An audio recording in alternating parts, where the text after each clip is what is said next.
this book belongs to me. Hello, journal. Is it okay if I call you that? It's a bit formal, I know, but we've only just met. Let me introduce myself.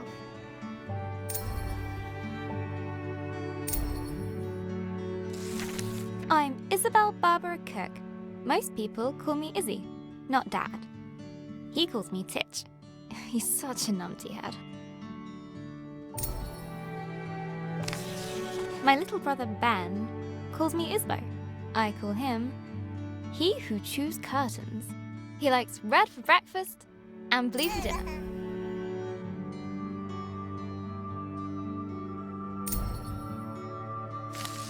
And then there's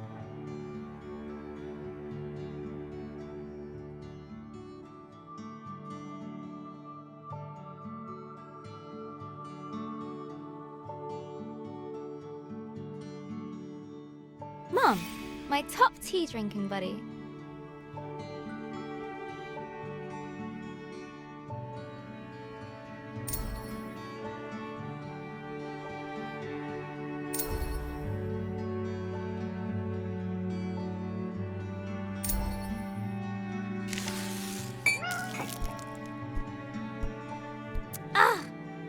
I go get my tea and this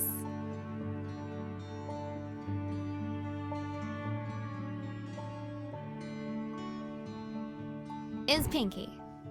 I think she's jealous of you, Journal.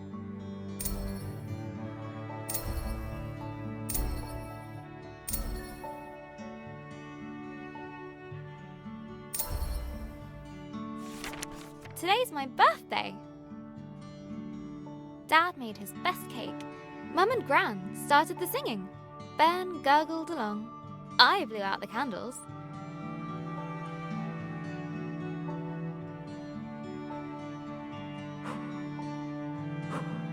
And made a wish.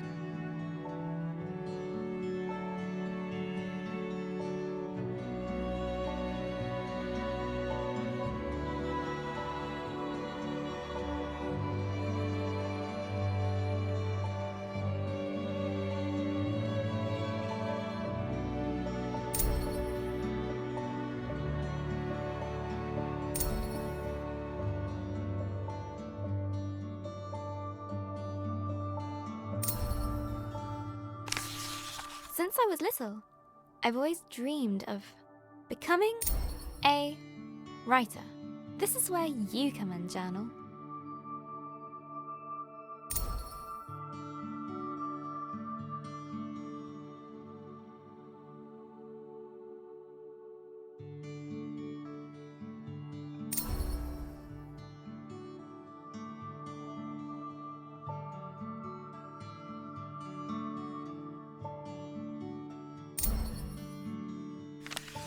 Gran always says,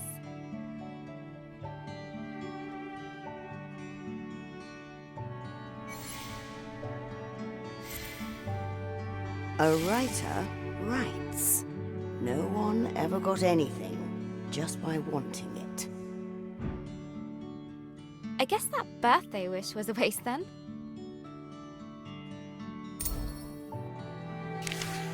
Gran said writing is about exploring your thoughts. It helps you unlock your feelings.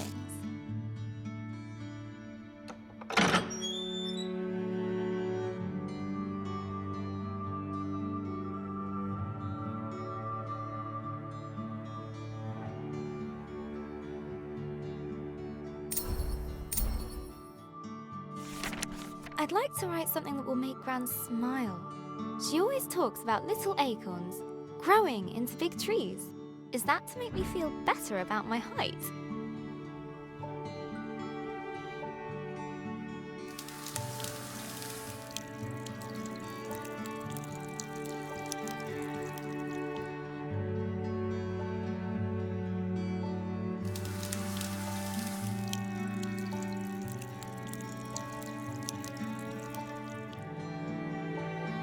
Or about my writing?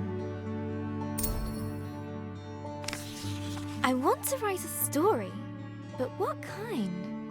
A romance? Science fiction. A comedy? A drama? Fairy tales? Wait, we're getting somewhere. A fantasy story.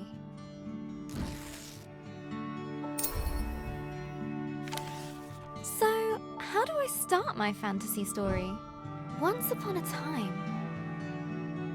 Ugh, no one said this would be easy. Again, from the top. Not so far away, in the land of Estoria. A place of peace and magic.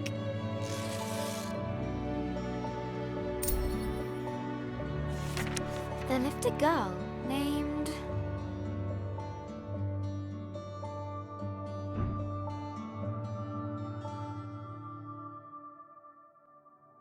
Grace. Everyone knew her by the bright color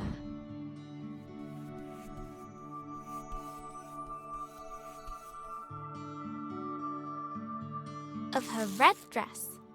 She was ready to begin her adventure. In fact, she'd been preparing for it her whole life, for she was the only apprentice of the village guardian, Elder Ava.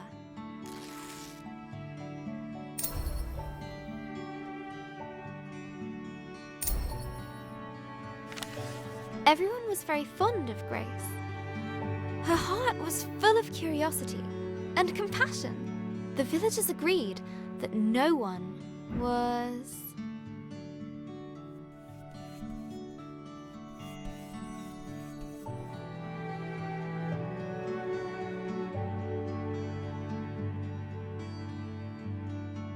as kind as her.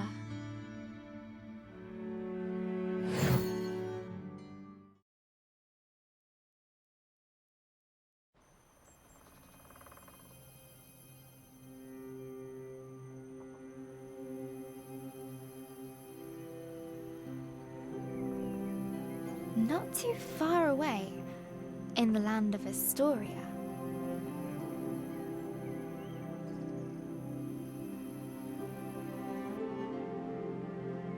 there lived a young girl named Grace.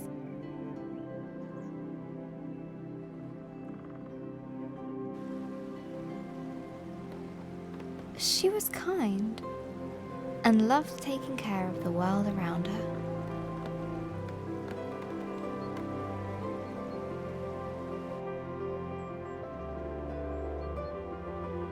Suddenly, a faint speck of light floated down and began to buzz around Grace. Hello, little firefly. Did you come for my birthday? Oh, Elder Ava's gonna be so happy. Let's head back to the village. The firefly shared Grace's excitement. I was also planning to make Elder Ava a fruit punch in secret. Maybe we can find some more berries on the way back, Firefly.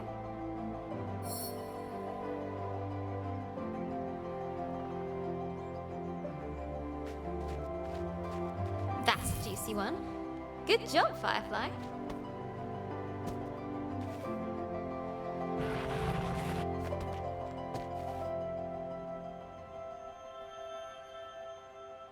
Nice and fat. This will be perfect.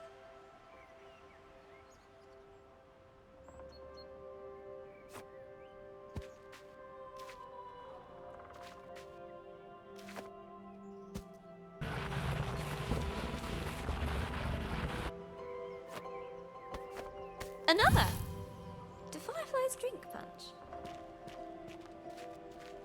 Come on, Firefly! The village is just a bit further down. Wahoo! I love doing that. The bridge was an old, creaky affair. Careful, Grace. Careful. Grace imagined shark fins circling below. Phew!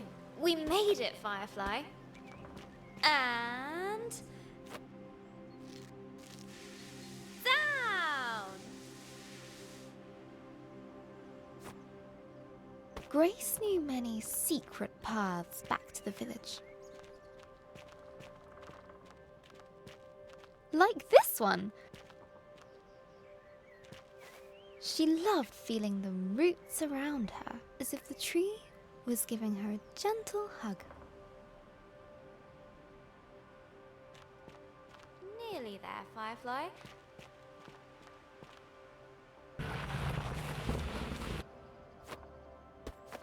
Just one more little slide. Here we go! Woohoo!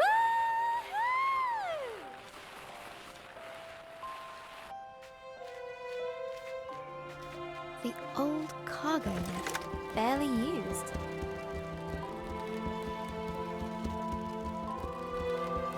Her own secret entrance to the village above. Grace couldn't wait to give Elder Ava a hug. She'd be so proud that her Firefly came. Look, Firefly.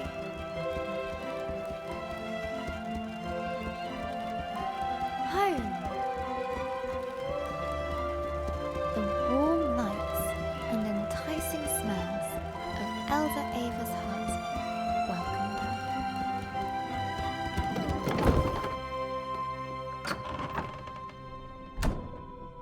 Elder Ava! Happy birthday, Grace.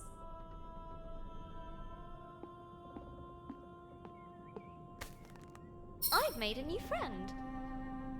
One of our sacred fireflies. This is a very special thing indeed. Does this mean... Yes, it is time. Would you fetch me that box, please? Ava was sure that Grace would rise to the occasion.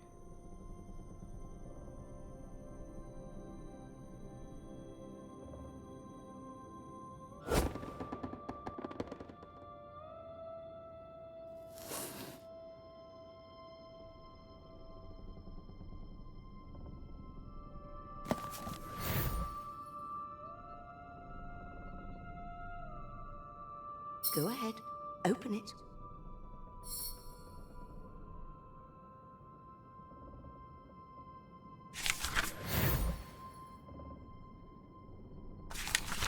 This will store all the magic words you find. Some will stay with you, others are fleeting. They will help you overcome any obstacle. Now, your training is complete. Congratulations, new Guardian of the Fireflies. Guardian? But that's you. Guardian in retirement now. You should head to the shrine tree for the other Firefly's blessing. I'll join you shortly, dear.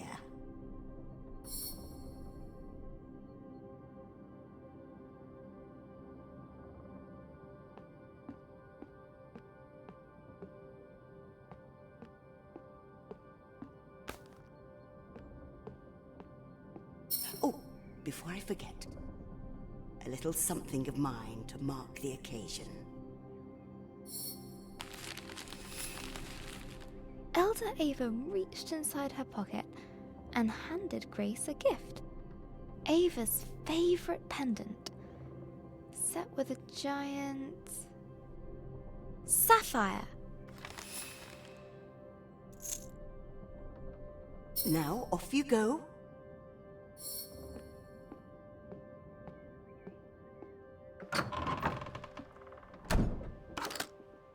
I'm so proud of you, Grace.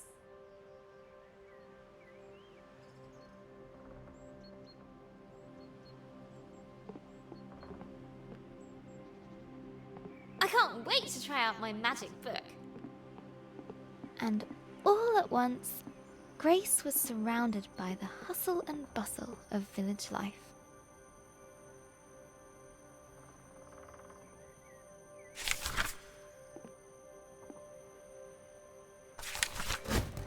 Oh, how'd you do that? Wait a minute.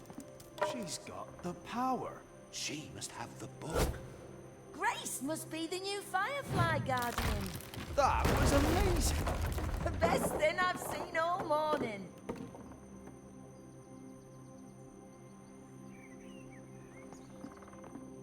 Why do we have to be on cargo duty all the time? Oh, Grace loved throwing stones over the rooftops, but not today.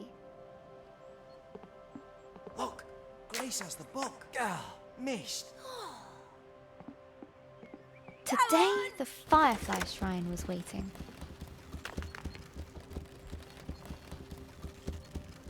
She looked over her bustling treetop village. I heard you had a bit of leaf mould. This was all she knew. Yeah, Elder Bassus gave me a poultice. Did it work? Cleared it right And up. it was home. Looks better than ever. Smell that. That's the scent of paradise. I can always use more paradise. I'll take 10. But inside, she was still curious. Hey, Grace! Happy birthday! No, you can't have a magic book. Good to see you, Grace. But Grace has one. But that's different. She's special. But you say I'm special. Careful, careful. No need to rush.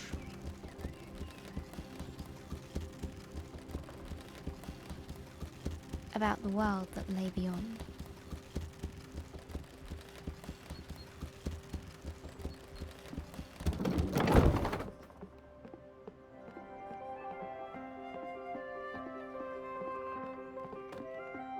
The bridge swayed in the warm breeze. Its slats creaked with a gentle familiarity as Grace crossed it.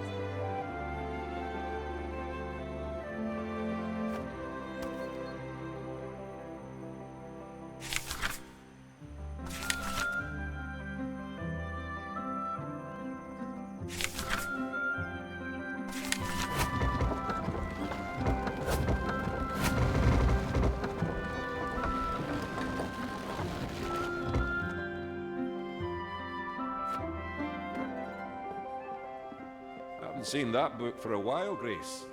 You off to see the fireflies? Let me get the gate.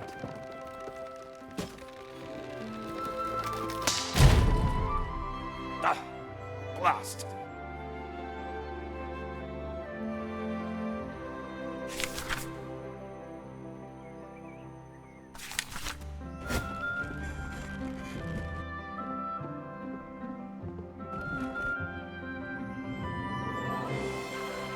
Grace couldn't wait to see the fireflies. Soon they'd bless her as new village guardian. What's being guardian going to be like, Firefly? I hope it's adventurous.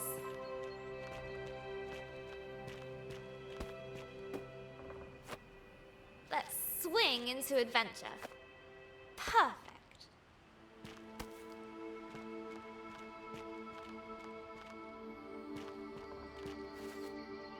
Grace crawled through the dank, dark tunnel.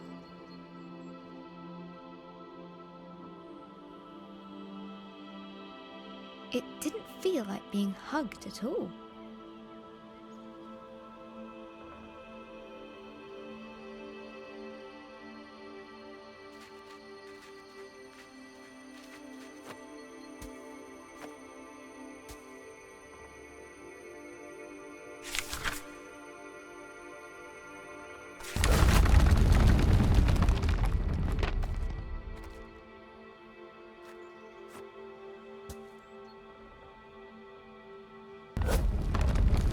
The rocky cliff face posed no challenge to her now.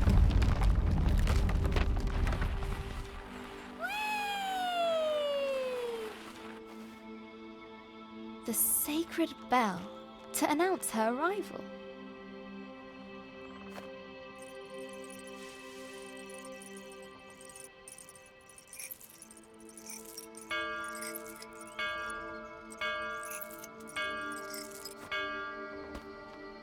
At last, the tree was in sight, home to the fireflies, whose ancient energy kept the village safe from harm.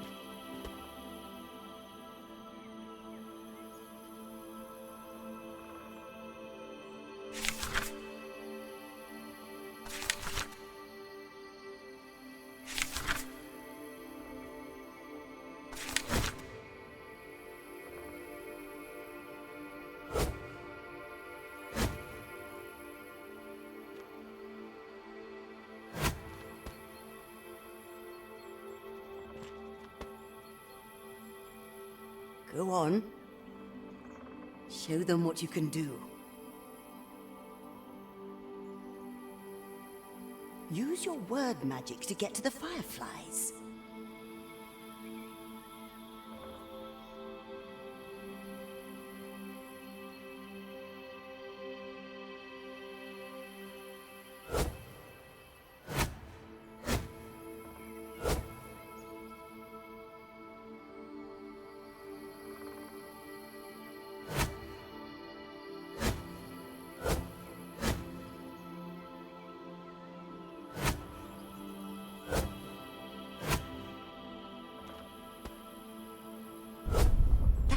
It? They're accepting their new guardian. At last, I can get a lion. Glowing light surrounded her, a timeless energy that birthed stars and forged suns. Now she was part of it, forever. And so Grace became the new Firefly Guardian. But her biggest adventure was yet to come.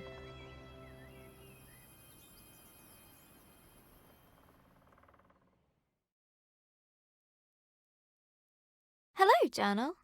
This time of the year, it gets dark so early.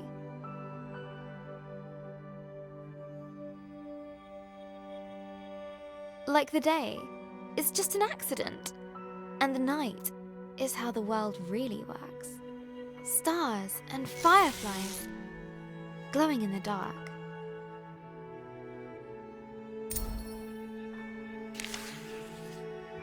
I've never actually seen a firefly.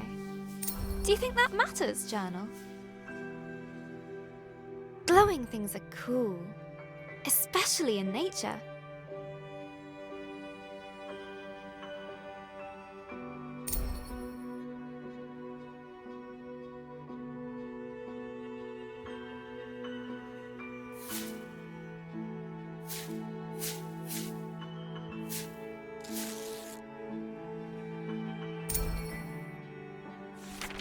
On holiday in Wales, Gran and I would go to the beach and look up at the stars. But one night, we looked down instead. The stars were shining in the water. It was like the sky, but flipped upside down. We took off our shoes and socks and waded into the water. As we walked over the pebbles,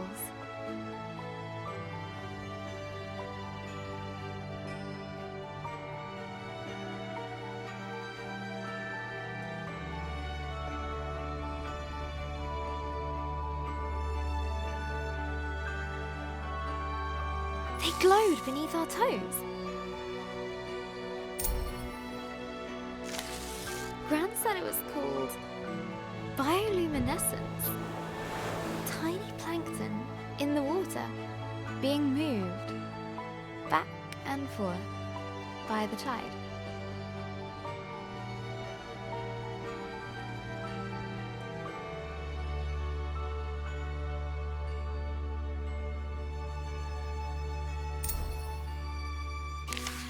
I knew it was just little creatures, but it felt like magic.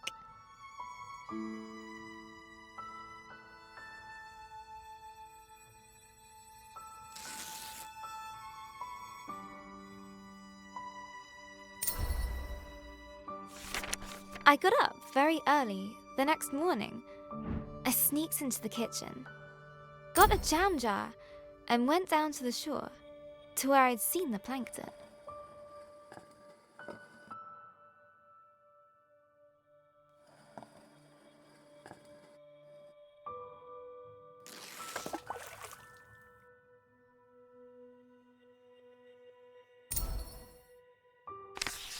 That evening, I was so excited.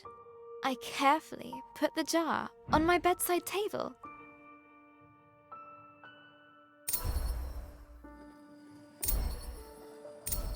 And waited for the night. but it didn't glow. I was devastated.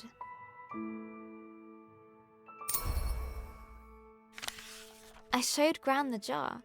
She laughed. Gran always says,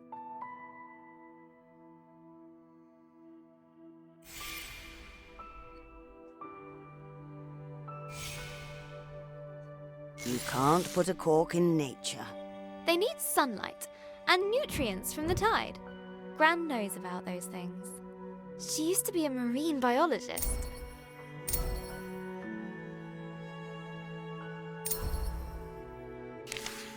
Gran bought some special algae that would grow at home. We spent the whole day planning it.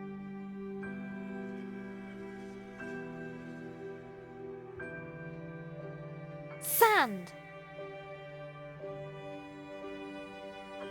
Water. Glass stones. Corals.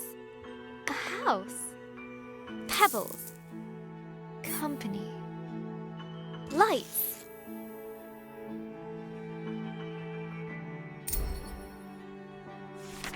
We took pictures for Gran's photo album, for our future selves to remember.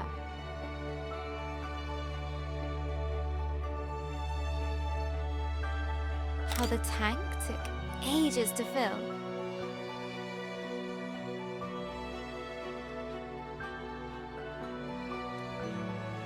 How we took turns stirring the algae in.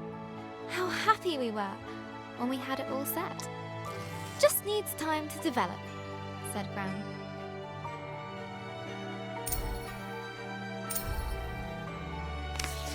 After 6 days, the algae was ready.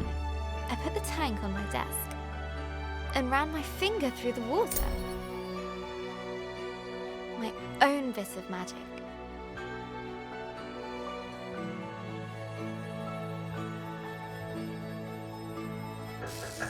Izzy.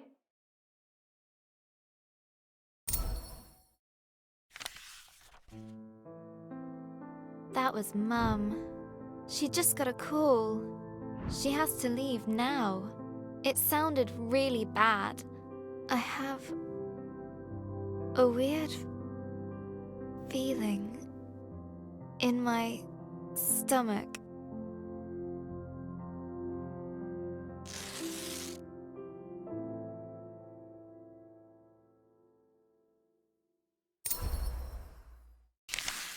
Something I don't know how to deal with. We just heard that Gran has had a stroke. I don't want to believe it. I can't lose her.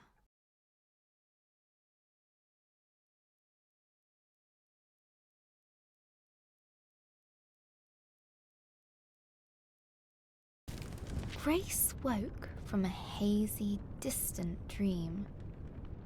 Something unnatural had stirred her from slumber.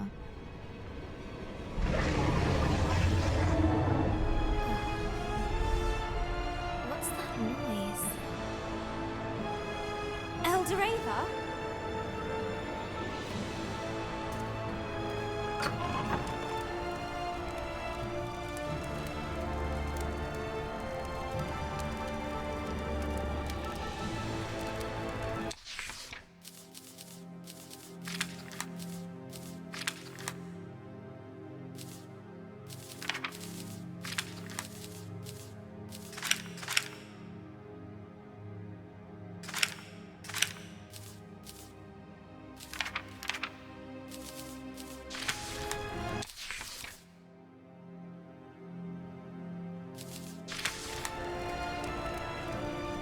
Grace! A giant creature is attacking our village. Attacking? I thought the fireflies protected us. There must be something wrong. Get to the tree at once. Hurry!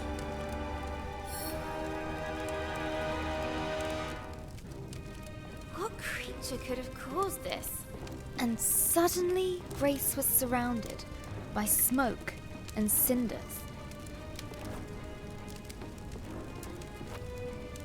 As she hurried past the crackling rooftops, her concern grew. Hey, Grace, you gotta hide. You can hide with us. Broken. The lift. No, there's no space. Okay, find your own hiding spot then.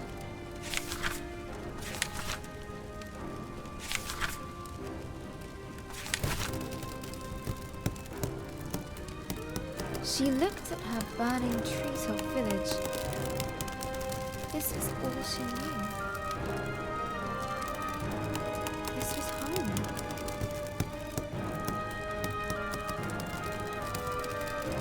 She needed to get to the fireflies.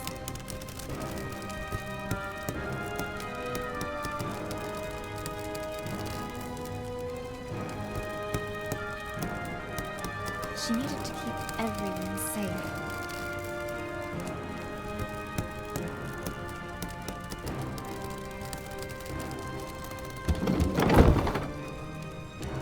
Please, Grace, help me out.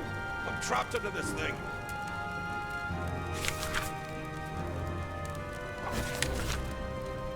Oh, thank you, thank you. Never thought I'd be so glad to see my feet again.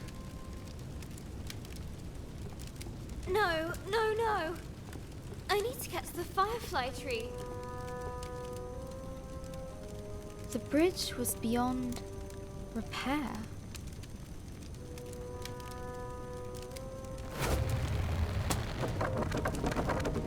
Okay. One step at a time.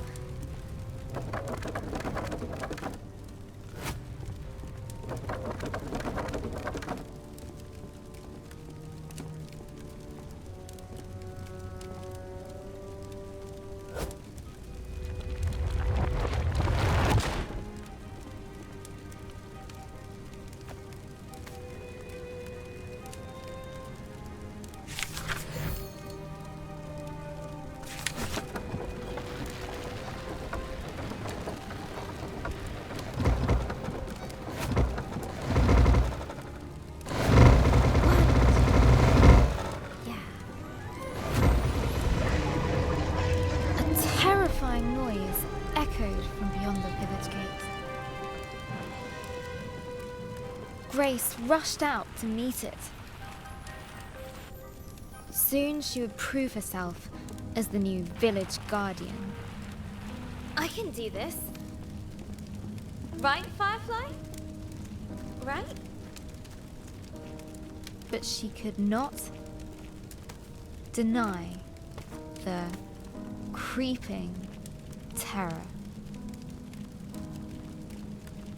The earth yawned below her.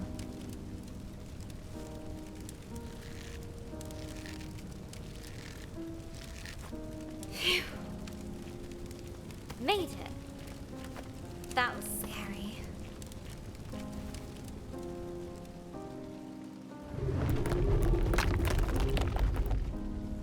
This tree did not comfort her.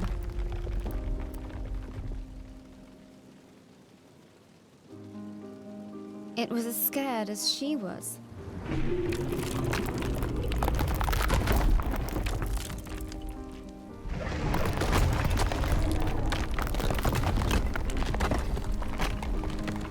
With nobody around to extinguish them, fires burned out of control.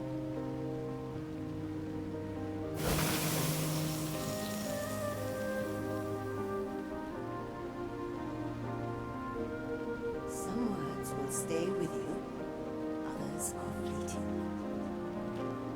A strange blaze crackled ahead. Is that fire? I've never seen a flame like that before.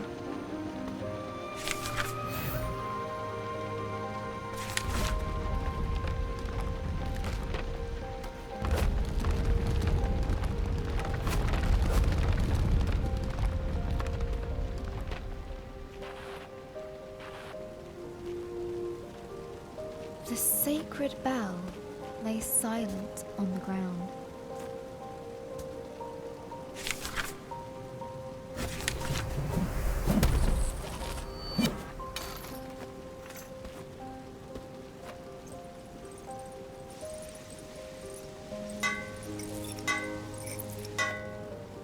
Nearly there. Oh no. No, no, no. Where are the other fireflies?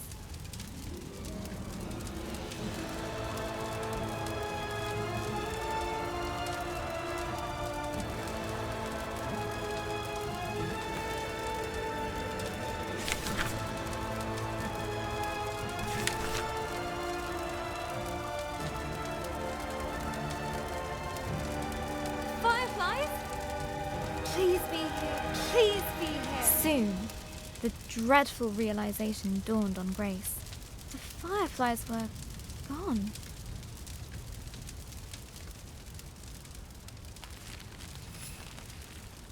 A new determination rose in her.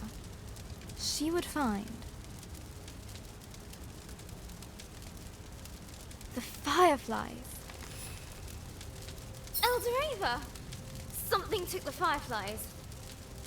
I know. Our people will fall sick without them. Don't give up hope. I'll get the fireflies back.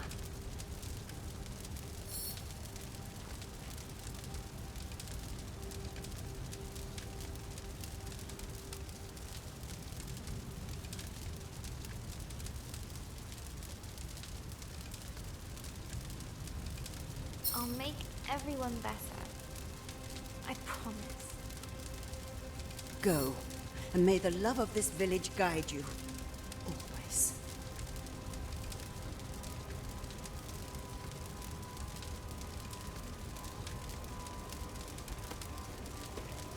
Grace took a deep breath. She knew what she had to do. She was the guardian. She would bring the fireflies back home. The earth could fall away beneath her, but she would not be stopped. This was further than she'd ever been before. And yet it was exhilarating, wondrous, and terrifying. Fear was at her side, and hope in her heart. But things were about to get worse. Much, much worse. Is that a dragon? It's big. But Grace would not slow down. Not for crumbling paths.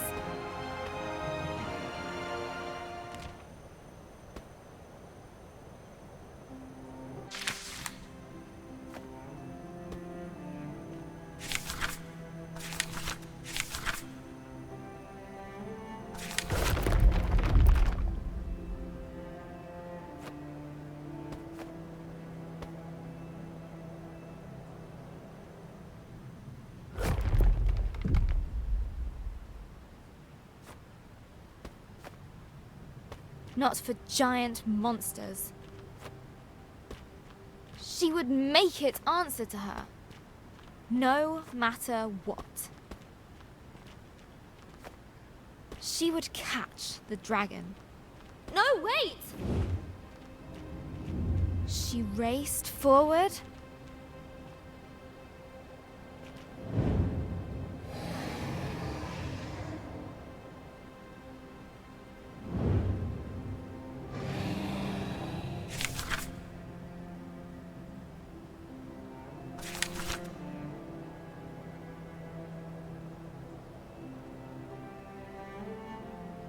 And leapt.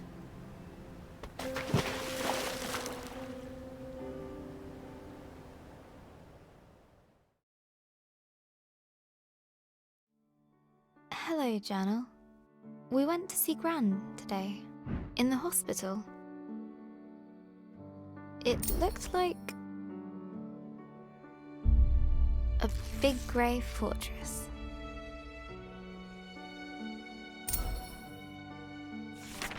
It took us a while to find the right room. Dad let me open the door.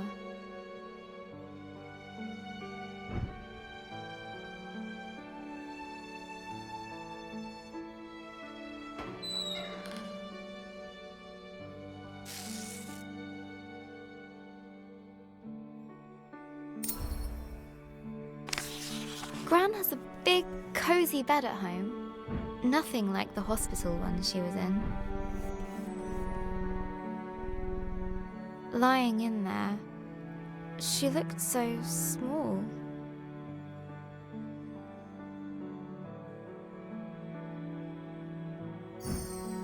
I don't remember her being that small.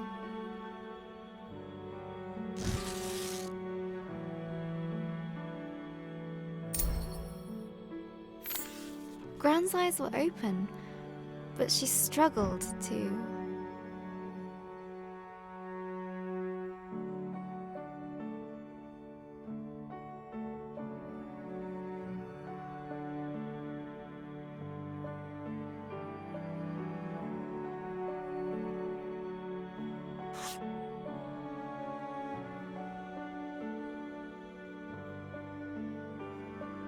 find the right words. She just couldn't...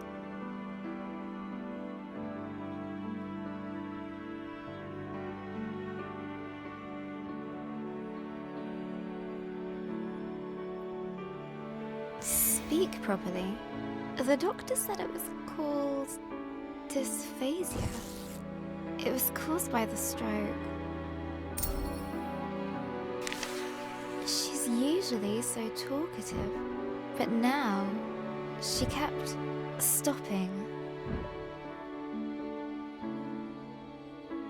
Mid-sentence, as if all the words she could find were just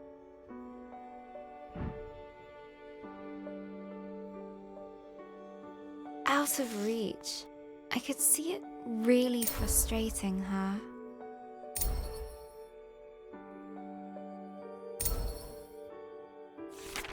And then Gran started coughing. They put an oxygen mask on her.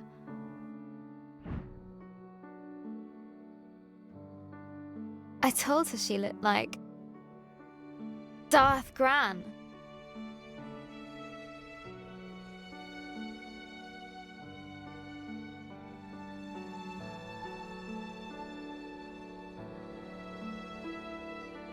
She smiled at that.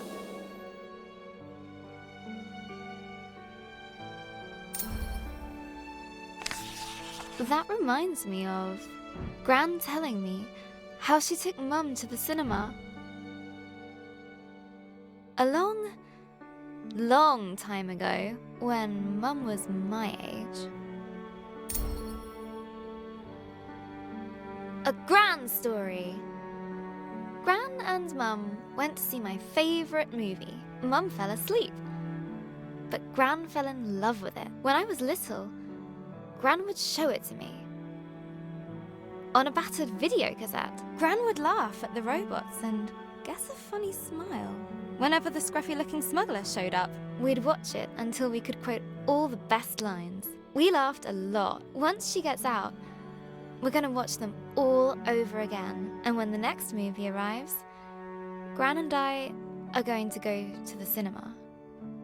Together.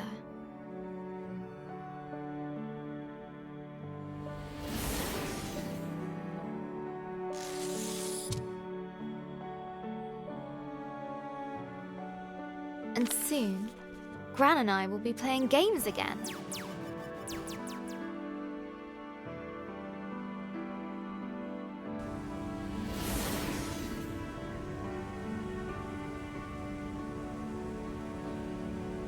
I can't wait! This time, I'll beat all her high scores. For sure.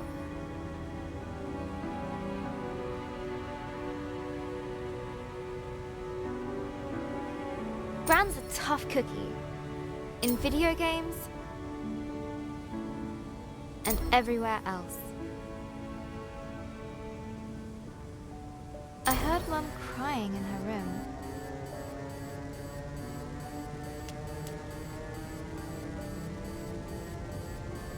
I've never seen her cry before.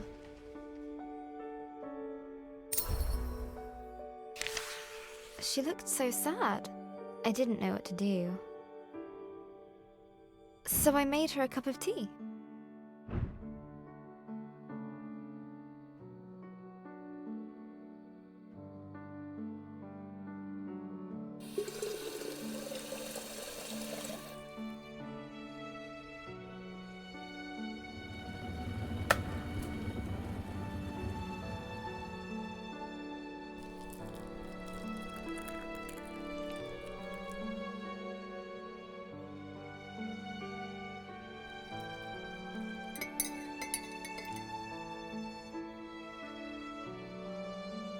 Just like Gran's, she said.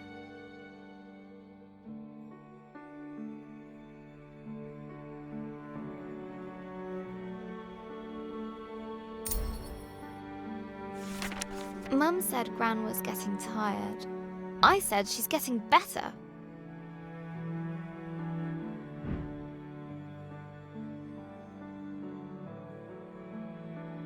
Mum said she felt helpless. I said she was just sleepy.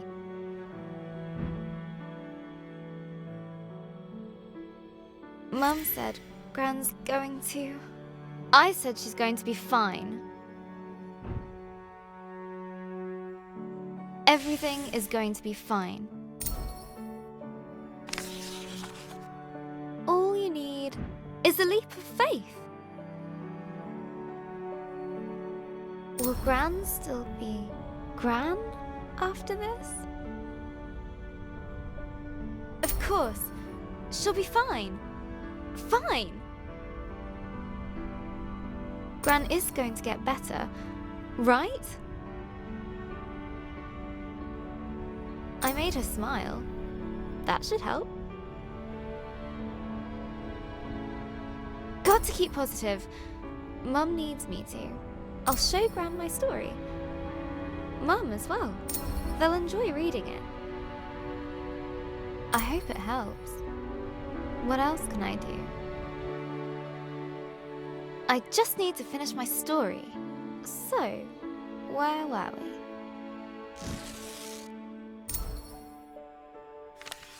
After the dragon attacked the village, Grace set out to find the fireflies, leaving Elder Ava and her village behind.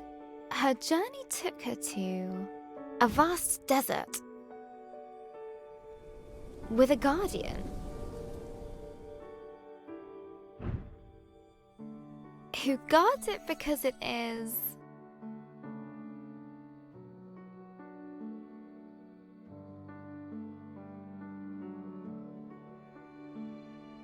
his home.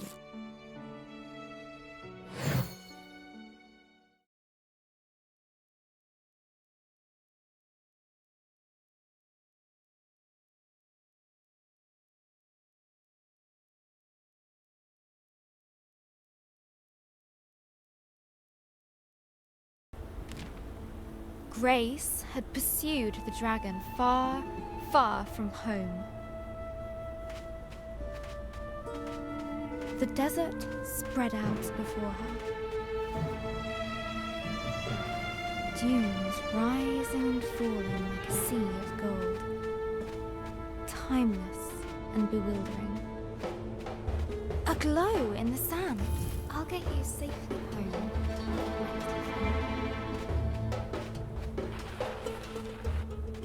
Another firefly escaped from the dragon's grasp.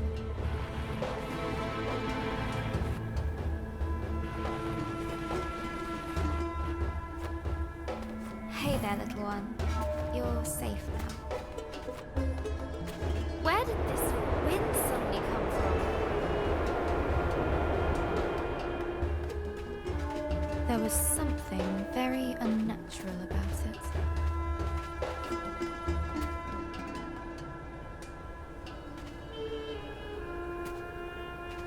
Woohoo!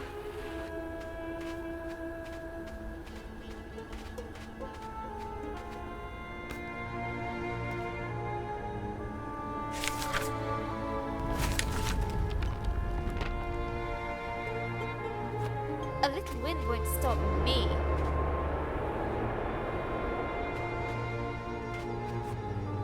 Can't close mouth.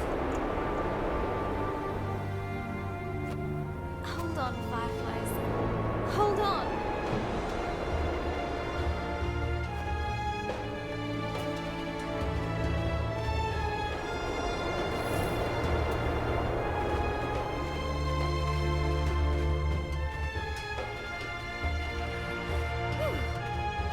It stopped. Someone's down there. I'm sorry for disturbing you. Who are you to come in here making all that noise? My desert was peaceful, tranquil. But I came here following a dragon. Have you seen it? It's really important. Go away! And stay out!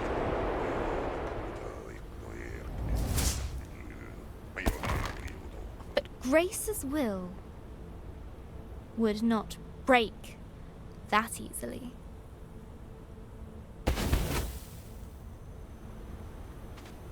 Hey! Come back here!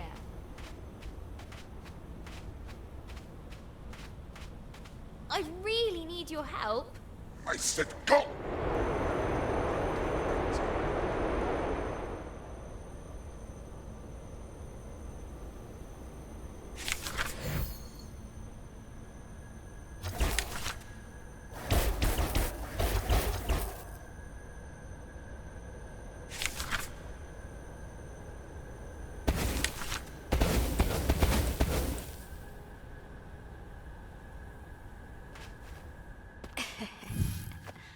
Surprise!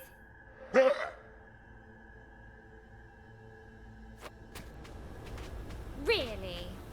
Who does that big bag of wind think he is? Look, whoever you are, Go away! I can't. I have to find the... Go away!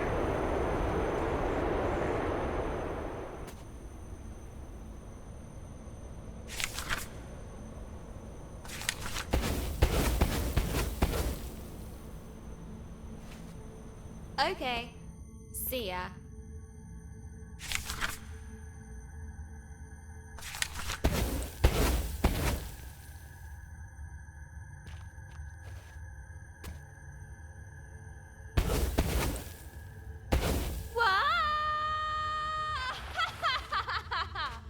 That sorted Mr. Grumpy Pants out. The yawning cave burrowed deep into the earth.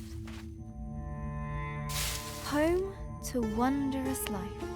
Easily scared.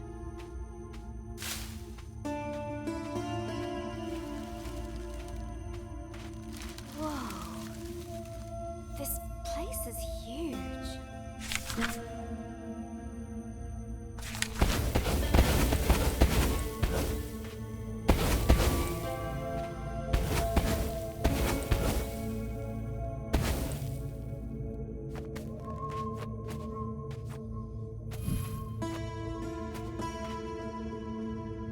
Grace felt like an explorer.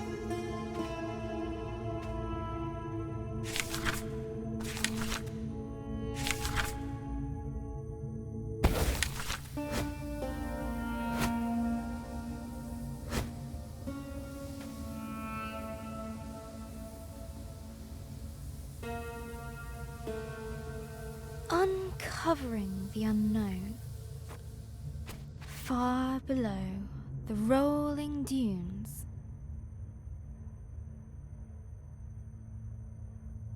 I wonder what used to be down here. Maybe sand-swimming desert pirates? Or one-eyed troglodytes? I hope not.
desert sands, Grace found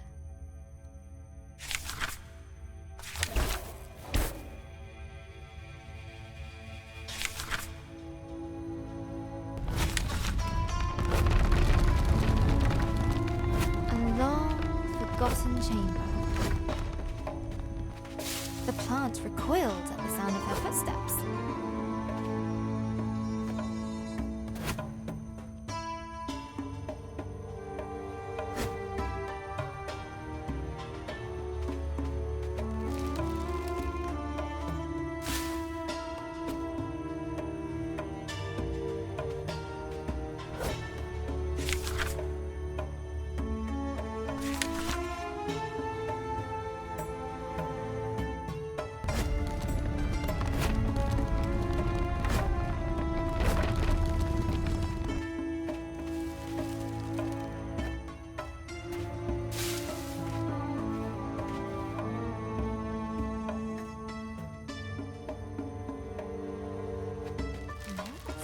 Broken remains of greatness past.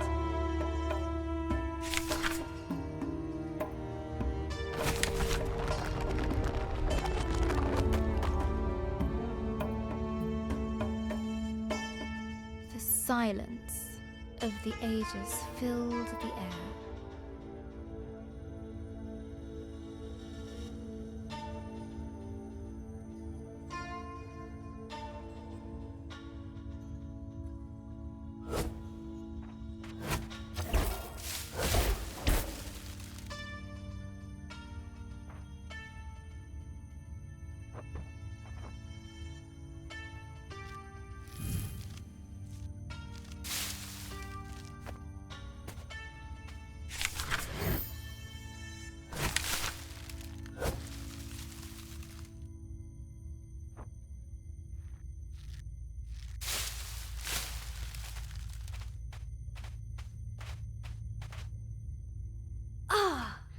Fresh air!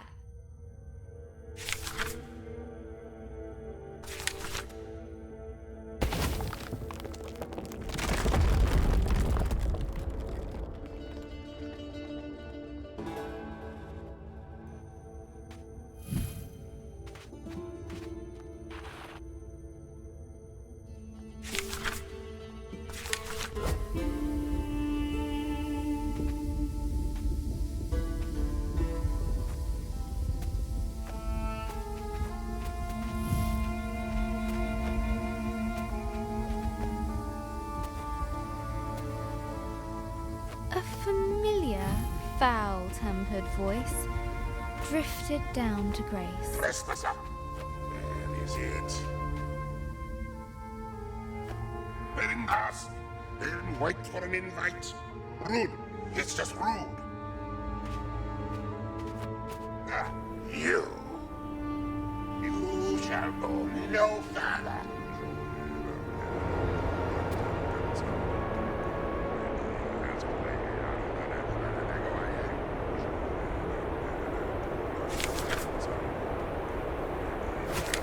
Oh, please shut up. Ha! Word magic. Grace had disarmed the djinn.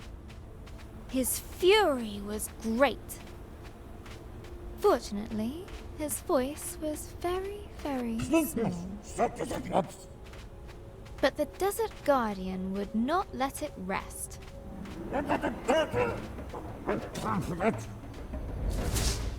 Hey! Stop it!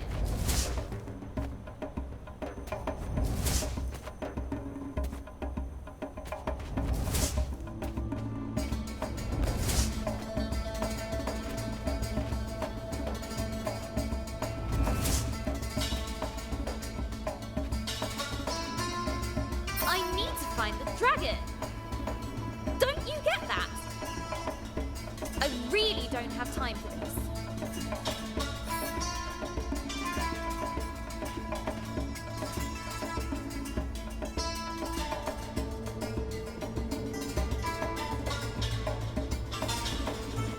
That's it. So long. Woohoo!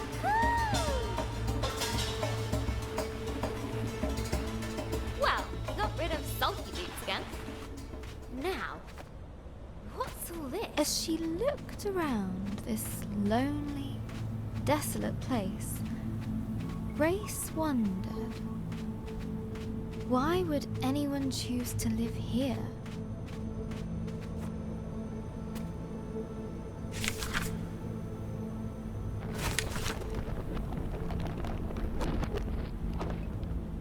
There had been people here, once upon a time. What happened to them? Who were they?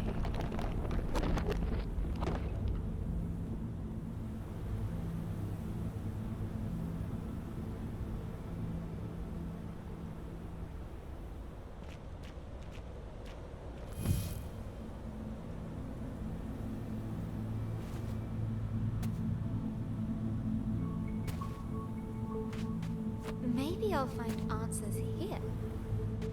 The dome was empty, but for a pool of water. An inviting place to rest. Grace's thoughts drifted to the people that once had lived here. She was sure they must have been philosophers.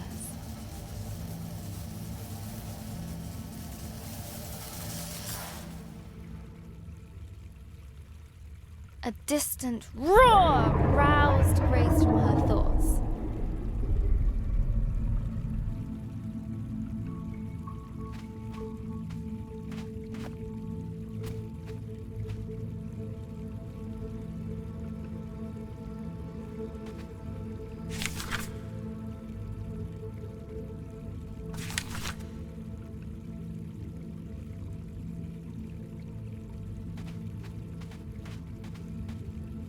I'll catch you yet, dragon.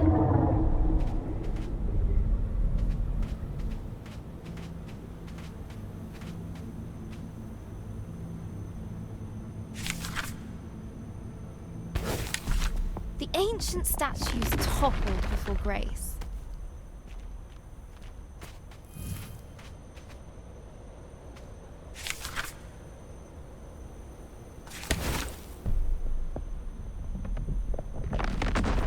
Wise philosophers.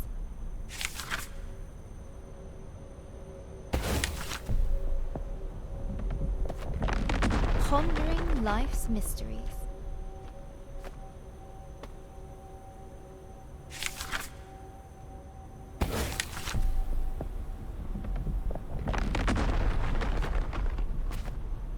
Fall before me.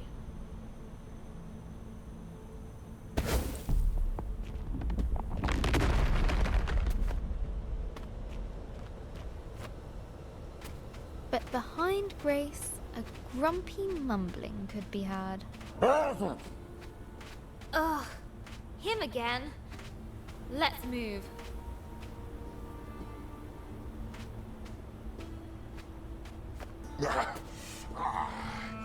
That's better. I do the magic around here. You go away. The Desert Guardian was frantically looking for Grace. Stop hiding from me. He would surely find her eventually.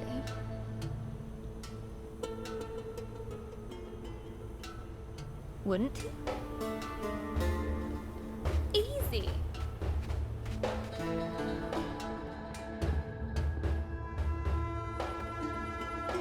Despite the darkness, Grace's hope guided her.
It must leave. It must. They mustn't know. Well, now I'm curious.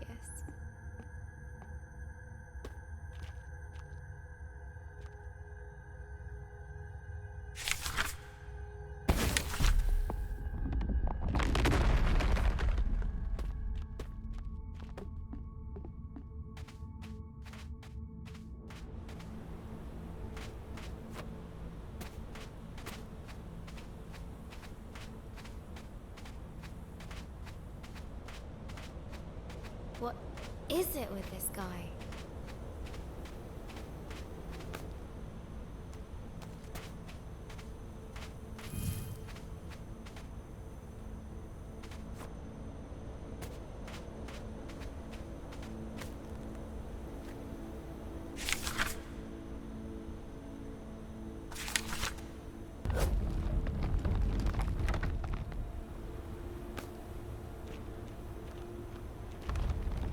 They must see. No, no, no, no. What has you so worked up, old windbag? The past. The past. It stays hidden. It must.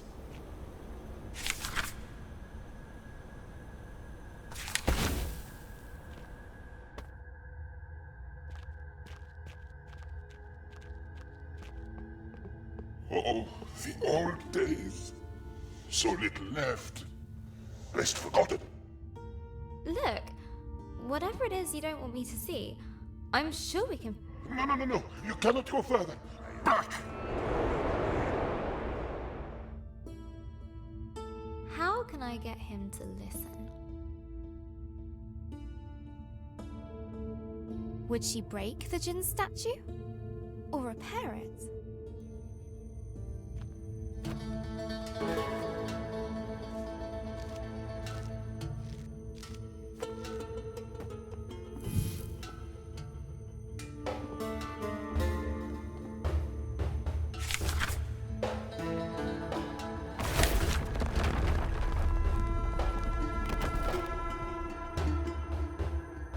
The last remnant of the brilliant past.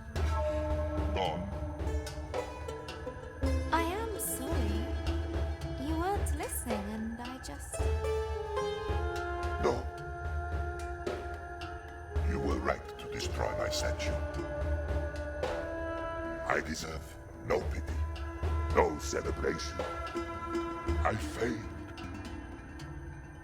What's happened here? What did you do? You wish to see my greatest shame? Very well. Follow me.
I was once worshipped here. It was wonderful. But I grew complacent, arrogant. They warned me that great dangers were coming. And what did you do? Nothing. I believed that there was no danger I could not thwart. I was was wrong. Hey, take the price. My being here must have brought back painful memories. That is as it should be. To feel something, even pain, after all this time. For that, I thank you. I don't need your thanks, but I do need to know if you've seen a dragon around here. It has come and gone.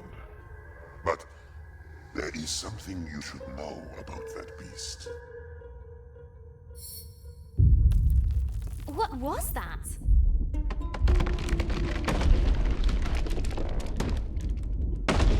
Hold on! Fall softly, my friend.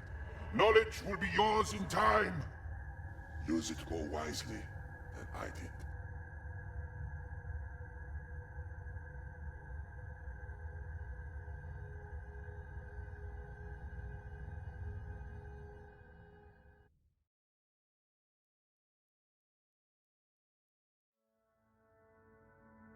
Hello, Janelle.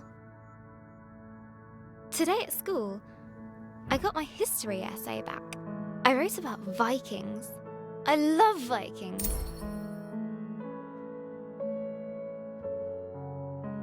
Mr. Collins didn't like it. I won't be showing this to Mum.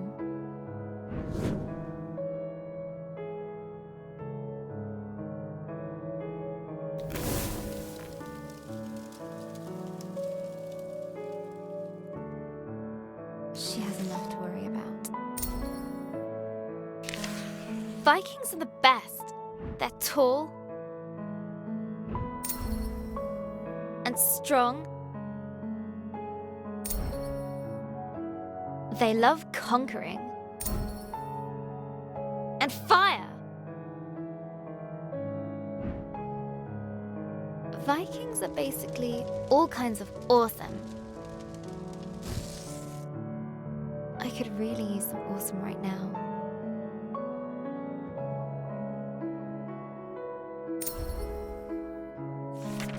I got her old photo album out. I wanted to see Gran like I remember her when she was awesome.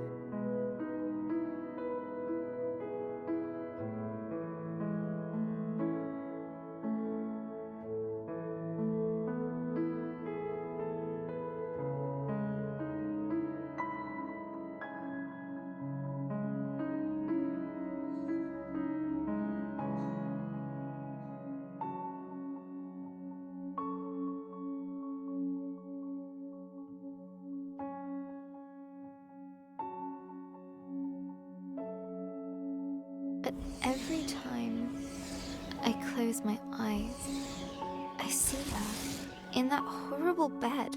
We're visiting the hospital later today.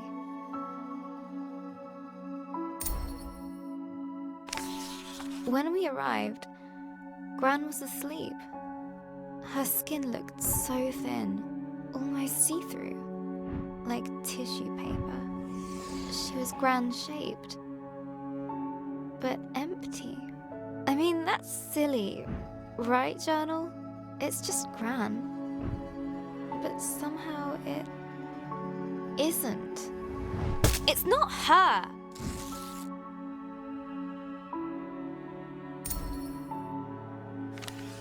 She woke up after a few minutes, but it didn't seem like she knew who we were. Why? Why is this happening? Why her? It isn't fair. Why, Journal?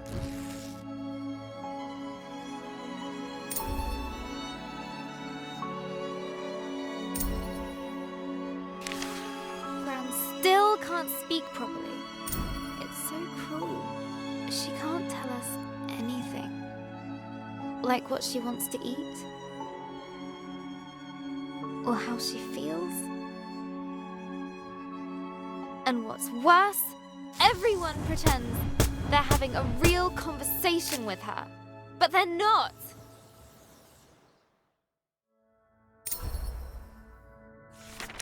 "You're doing fine, Barbara," the doctor said to her. You just need some time. Hospitals should make you better.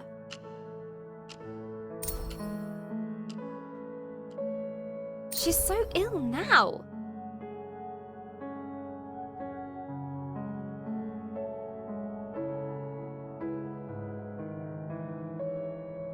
I want her better now. Just wait. Time is a healer. I thought that was his job. I wish I could help her. It makes me so mad. Nurse said it was dinner. Mum had ordered Gran soup and a jacket potato. But when Gran tried to eat by herself, she kept dropping her cutlery.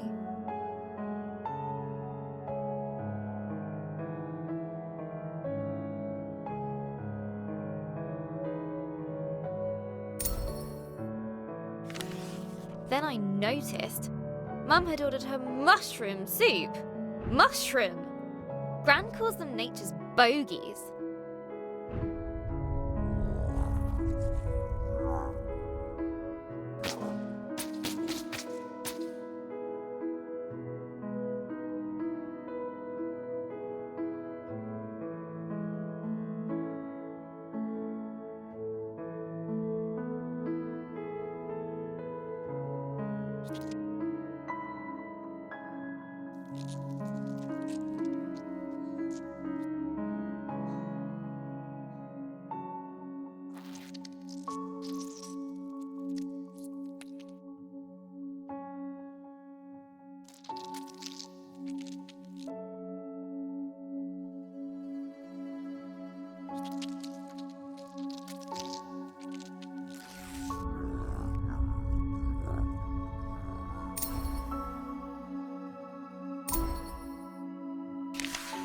I reminded Mum about the mushrooms.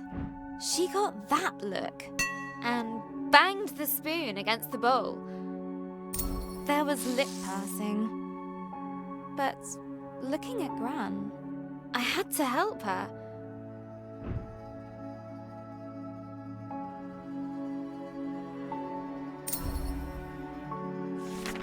I still had some loose change, so I ran down to the entrance hall, where I'd seen a vending machine on the way in.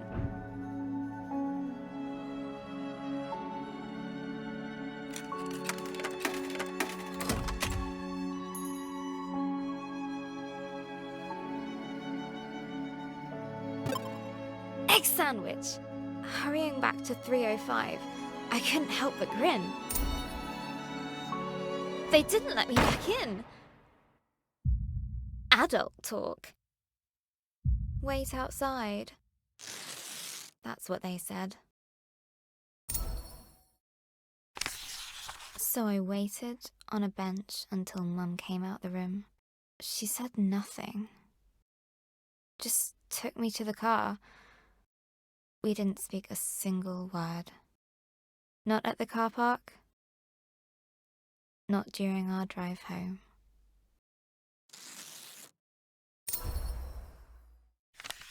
Dad had made pies for tea. I just wasn't hungry. Dad said I needed to eat. I said if Gran wasn't going to eat, neither would I. He sent me to my room. I slammed the door really loudly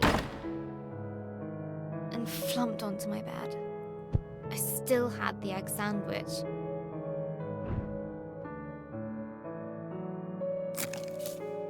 It was all mushed up. Everything is all mushed up.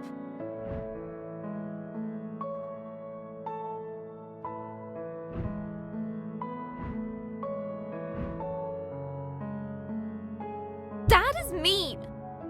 Mum doesn't care. And pie is stupid.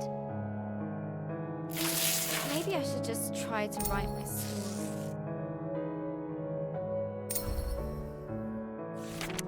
Let's see.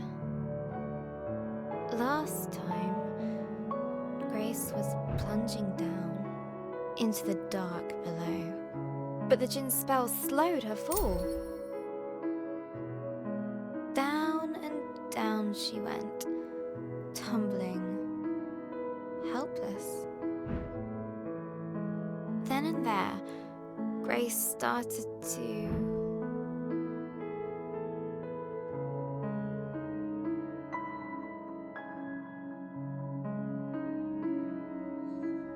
cry, but the darkness didn't care.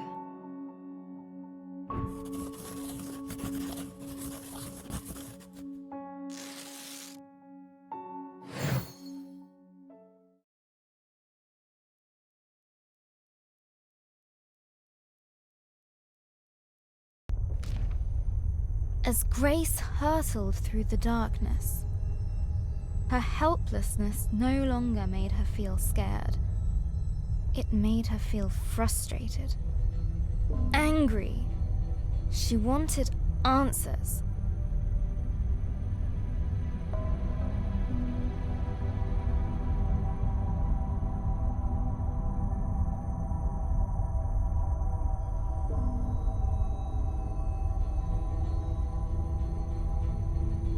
The Jinn's magic gently released her into the unknown. Now where am I?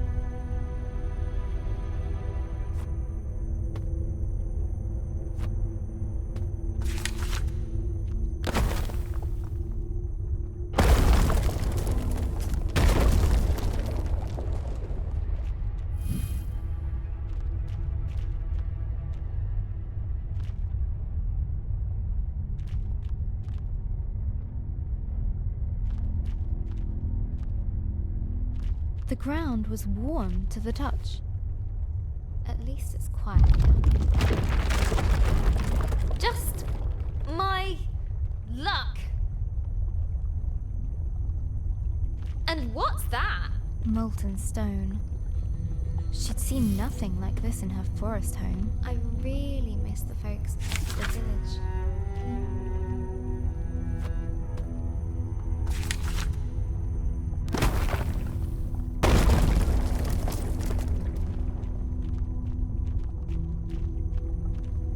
Stalactites hung above, looking decidedly precarious.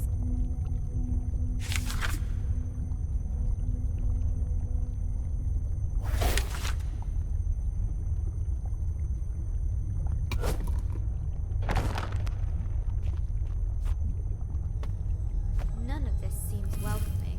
None at all.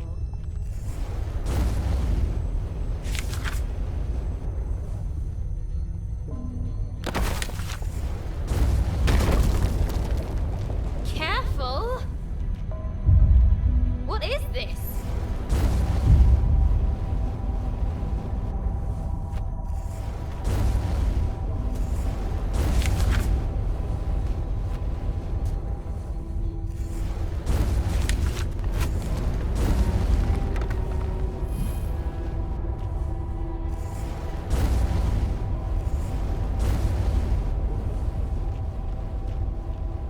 Something was unnerving about the pendulous nature of the ceiling. I knew it! I knew it! I knew it!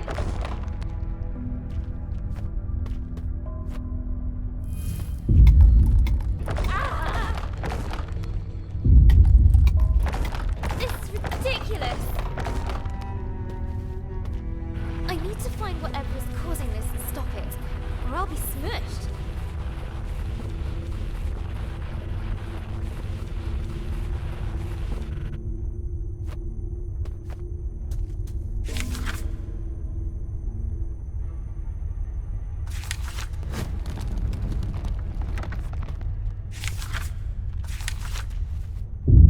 As the sound got closer, Grace realized she would soon face its maker.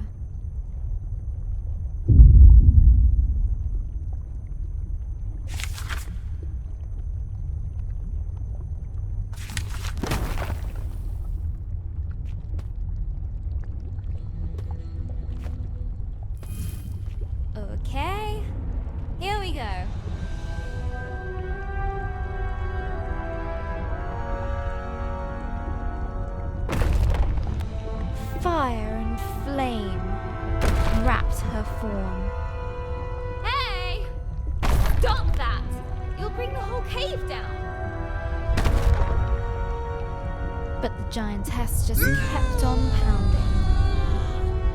Yeah, just ignore me. It's not like I might die over here.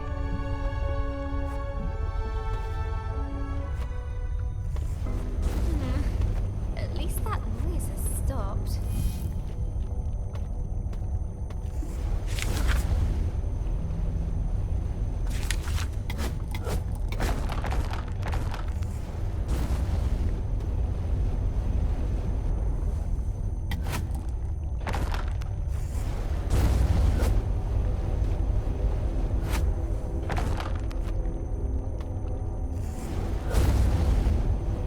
The lava gently bubbled, as if to mock her lack of progress.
I don't care.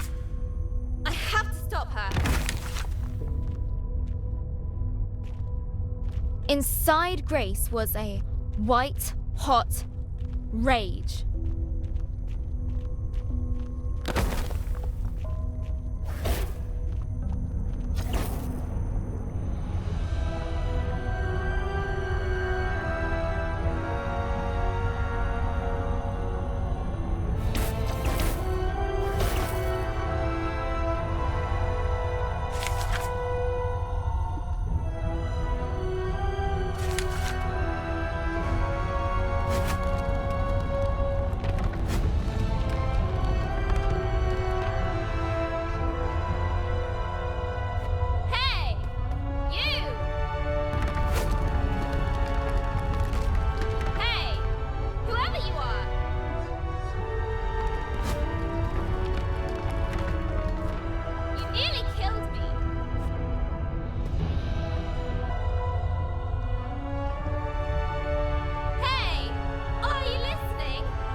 I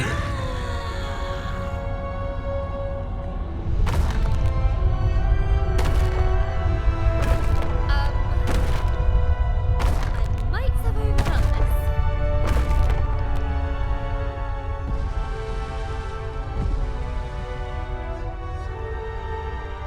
I really need to get out of here.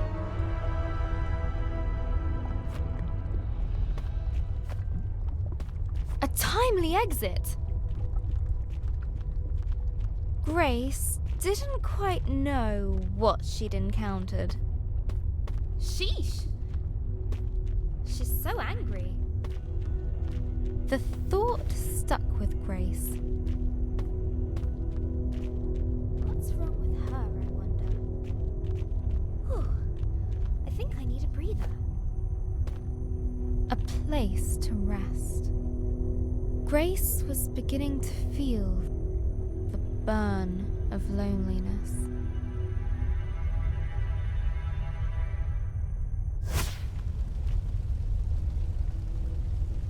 Ah, better.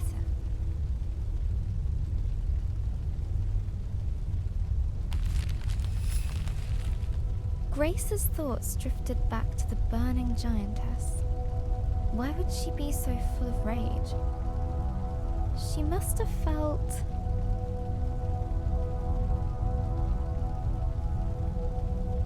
unappreciated. Nobody values her. That's it. That would drive me underground too. Grace vowed to be more understanding.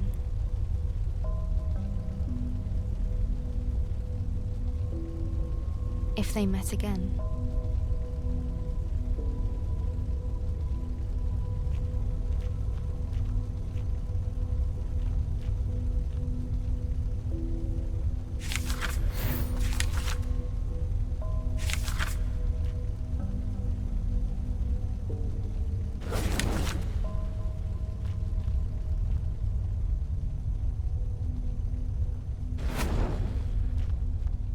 As the light pushed back the darkness, a heaviness lifted from her heart.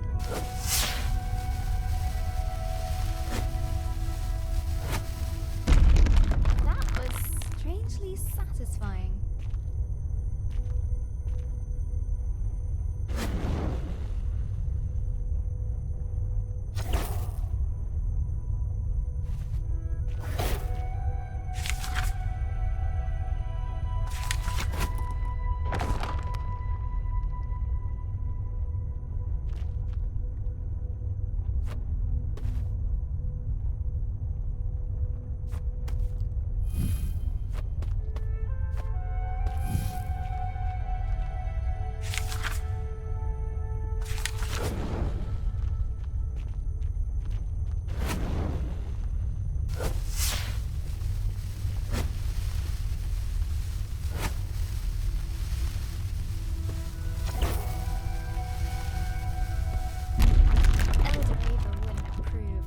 But I don't care.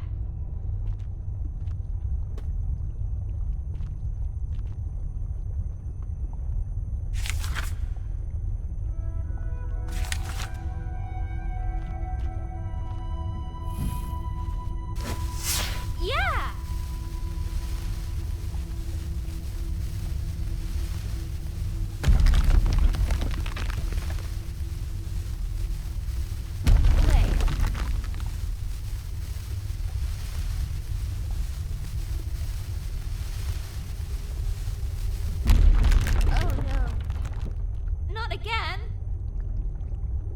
Grace was adrift on the current.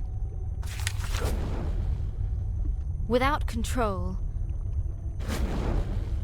Lost on the flow of lava.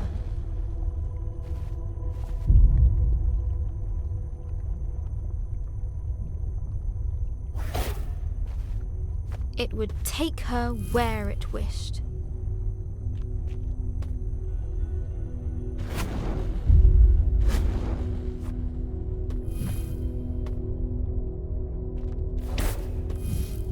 It's speeding up. burning river went faster. And faster.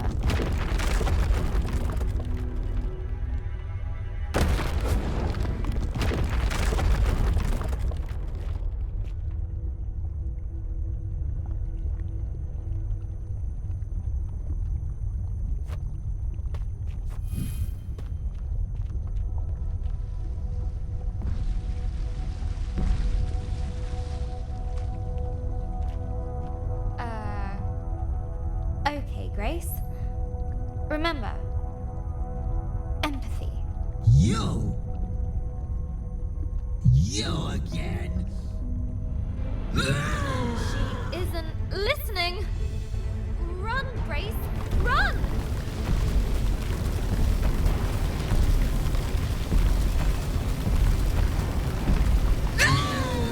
Thundering steps shook the earth.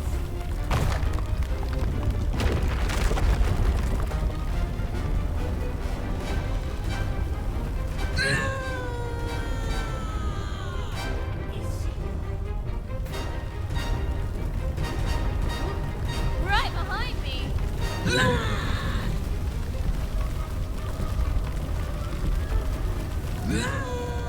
Debris was flying everywhere.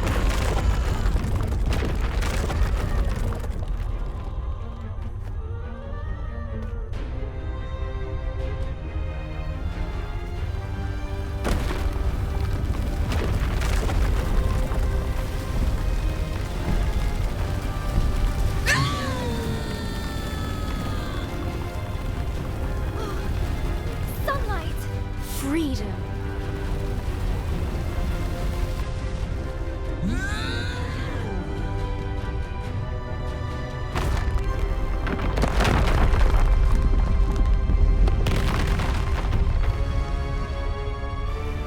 Now look what you've done. You look! We're trapped and it's all your fault.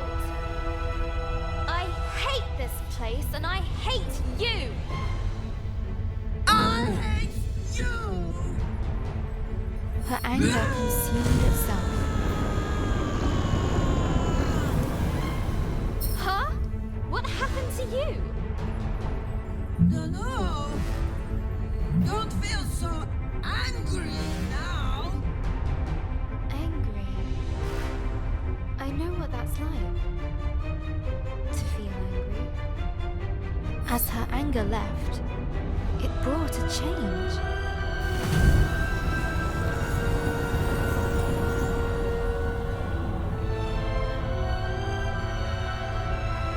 You did it again! Lump's anger gone. Lump? Nice to meet you. I'm Grace. Sorry I was so angry. Lump's sorry too. Lump scares Lump when Lump's so big.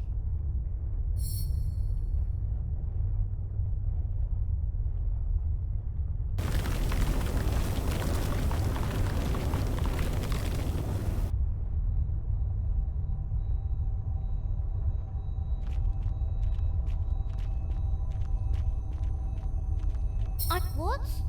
Dragon? I'll show you. But first, we need to get out of here.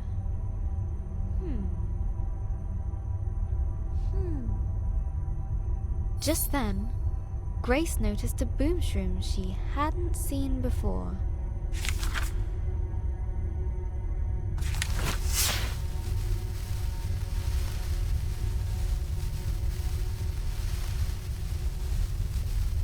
We did it! We're free! Free!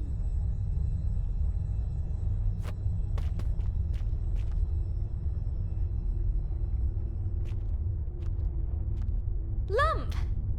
You coming? Lump likes Grace.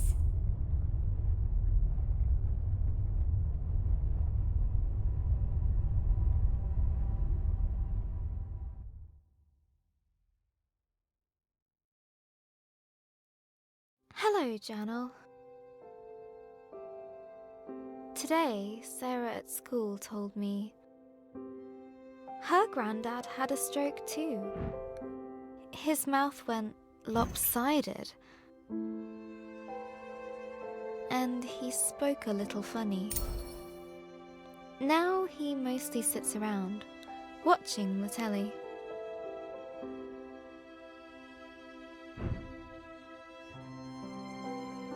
I don't think Gran would enjoy that.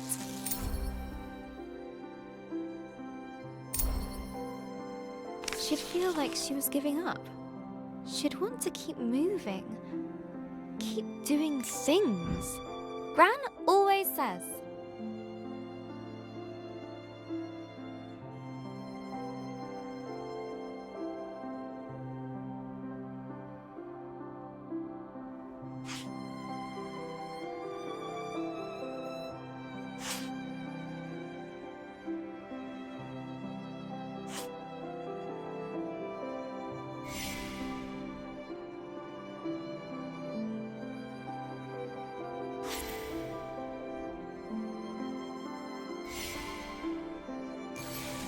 Give the world your kindness, and it will return it threefold.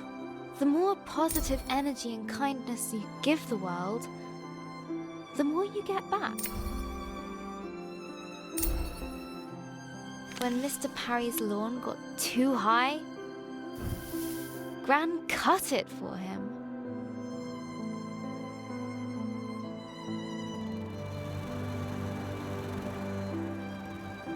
For the community centre meals, she baked cakes.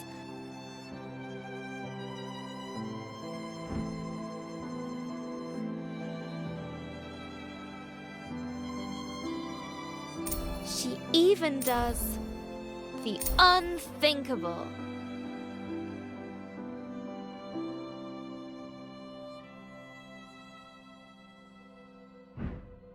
She changed Ben's smelly nappies. We could do with kindness right now. Someone better step up. Me!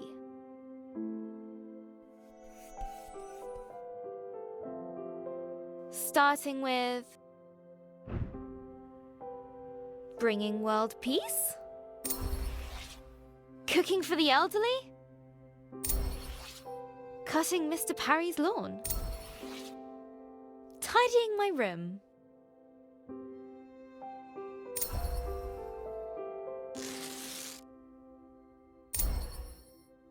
Bringing order to chaos? A mighty struggle needs a suitable tagline. It's tidying time.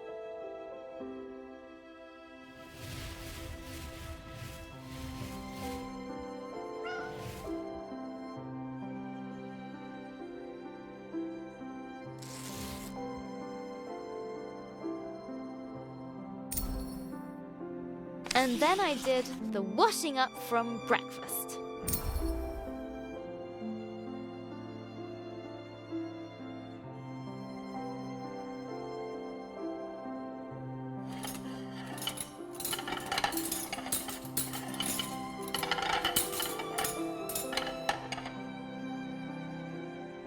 Dad said,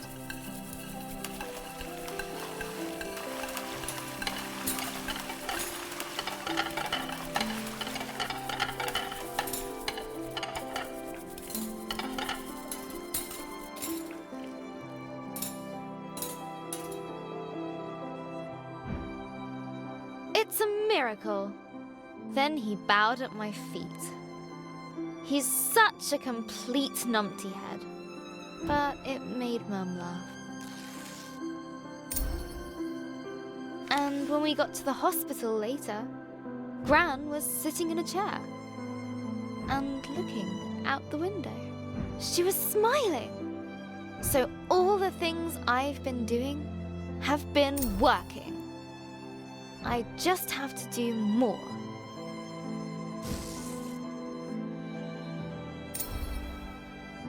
There was kale for tea, which is a kind of vegetable torture, but I told myself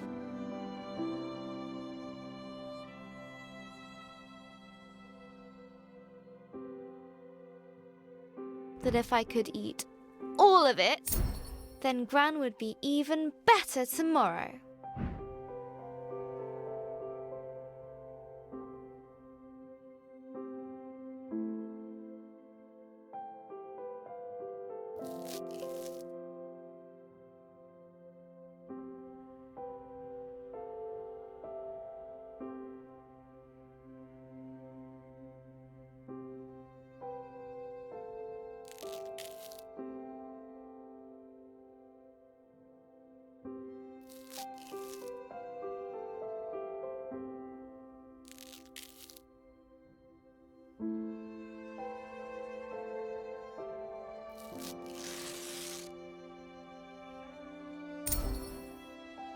I am on fire today. I ran up the stairs 2 at a time, just to top things up. Pinky was very impressed and slept on my feet all night.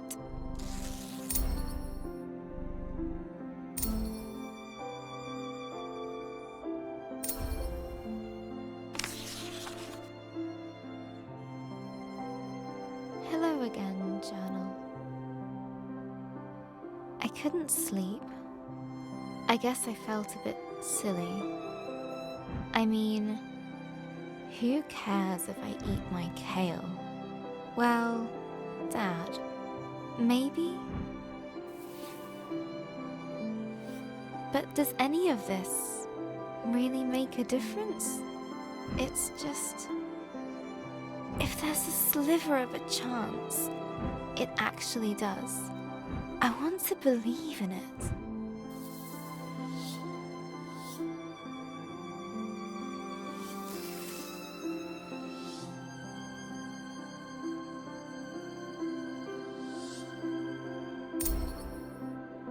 Sarah told me that when her granddad was sick, she used to pray. I don't exactly know how that works, but best to hedge my bets. Please, please, please, please, please, please. Wait, Granwell.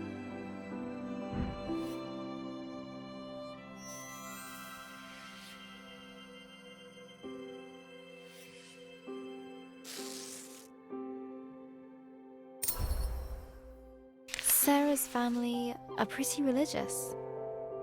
Not like Mum and Dad. I don't know that much about religion, actually. I like the stories, especially the one about the Ark, and rescuing all the animals.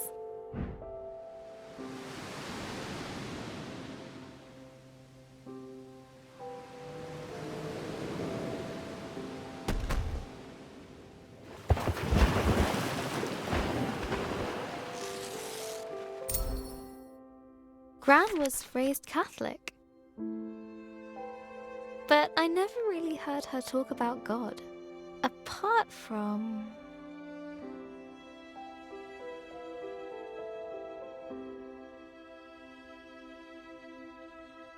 that time she dropped the yogurts in Tesco's.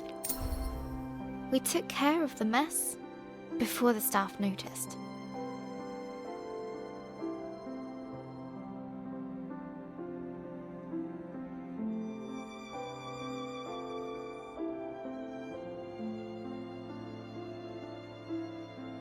Gran even offered to pay for them.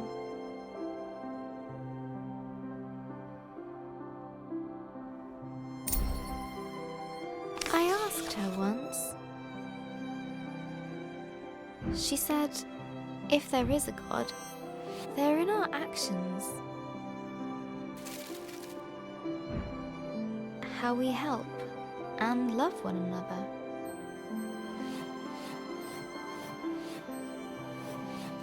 Seems right to me. So what should I do?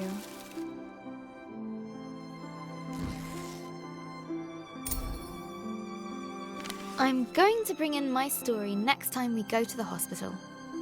I can read it to her. I think she'd like that. Maybe if I do a really good job, she can come home in time for Ben's birthday.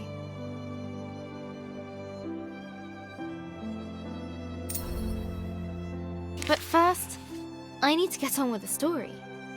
Having escaped the flaming caves, Lump and Grace ventured into a tenebrous forest. Writing Lump is going to be fun. But if she's not so angry anymore, she might need another character flaw. Maybe... uncontrollable cravings for...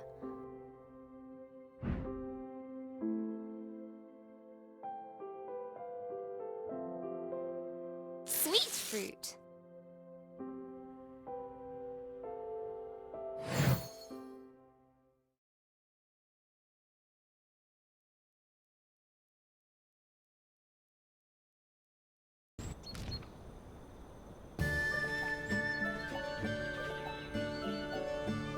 Gentle sunlight streamed across their faces. Sun! I missed you. Oh, Skyfire is warm. Like Lump.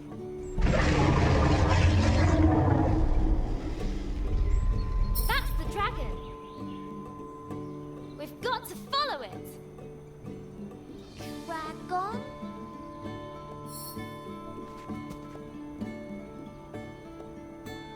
We need to follow it. Let's go, Lump. Lump no likes follow anything that goes.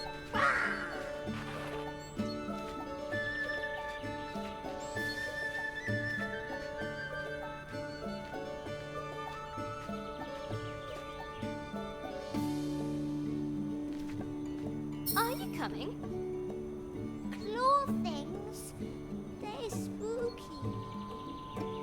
They're just trees, Lump. Back home, we know has them.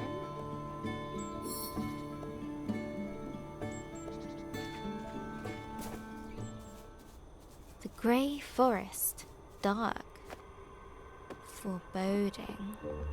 Grace didn't care. Home. You miss it. Yes, that's why I'm doing this. You miss home, but you leave it. You curious human.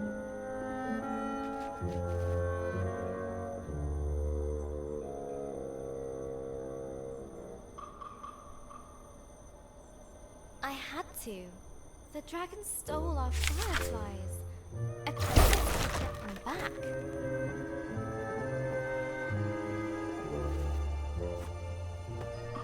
What is Dragon? Like cave bear? Well, I guess it's like a lizard. Oh, lizard's cute. A really, really big lizard.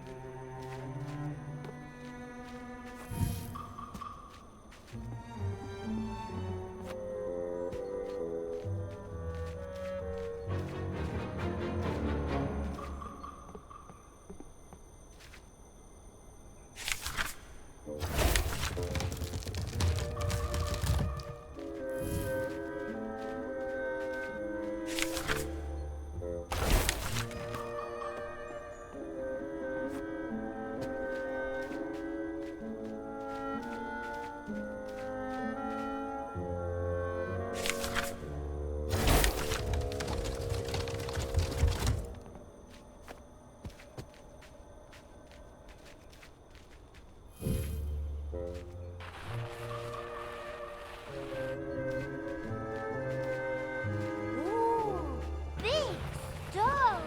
Go, go, push it, push it. You could help, Lump.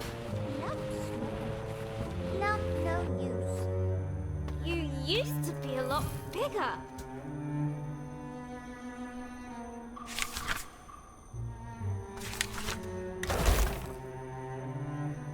Lump was?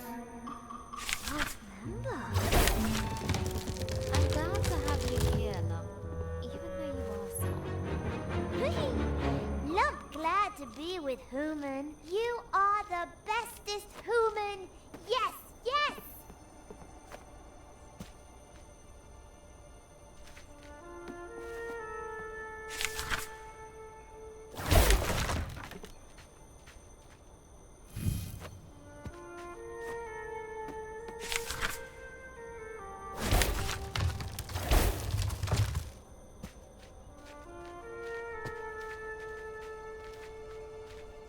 Grace couldn't help but smile at Lump's silliness.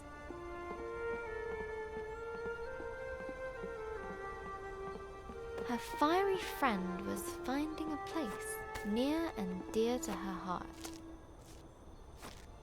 Suddenly, a strange, sweet scent filled the air. Lump noses that smell.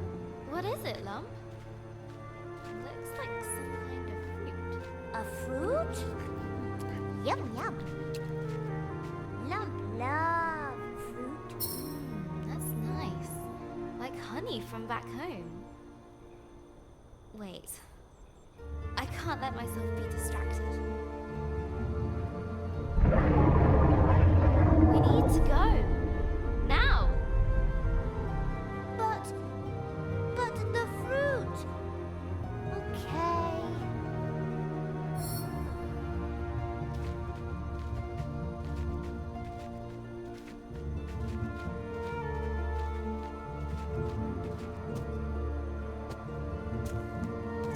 Shadows deepened in the ravaged forest.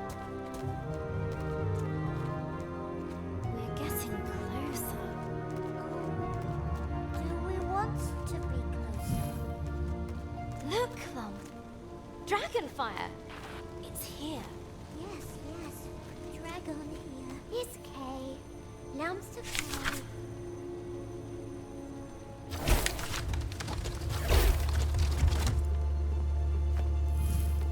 Okay.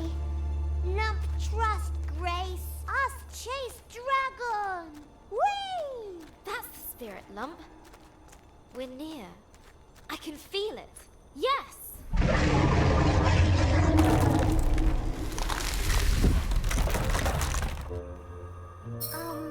Grace? Human no fly like Lump, yes? A deep rift yawned before them. No! No! No, no! We're so close!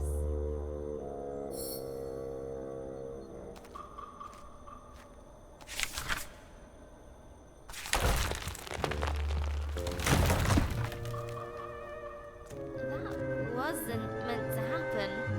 But the fruit had an irresistible draw on Little Lump. No, Lump! Stay here! I need you! Lump's still here. Just busy. Grace felt her resolve melt. I need to find the dragon. I promised Eldoreva. Just what am I doing out here? All by myself? Silly human. Lump not left is in fruit. Thanks, Lump. Grace knew she wouldn't swap that little ball of fire for anything. Wow! You're okay, Lump? Little dizzy, but goods.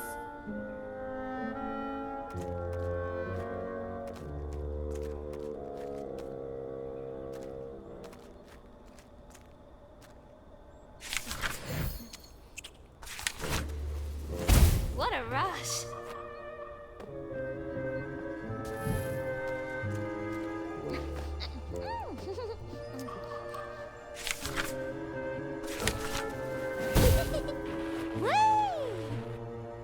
That was amazing!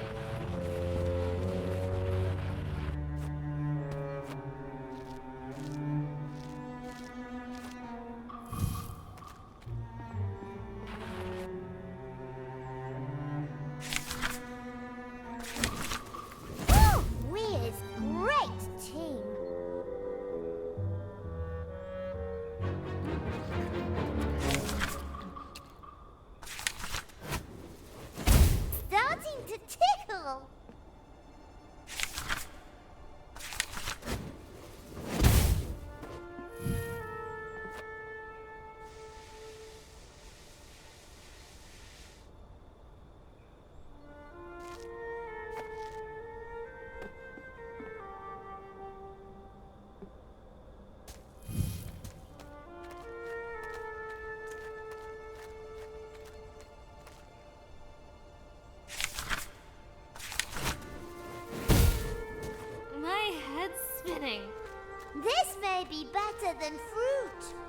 was no doubt.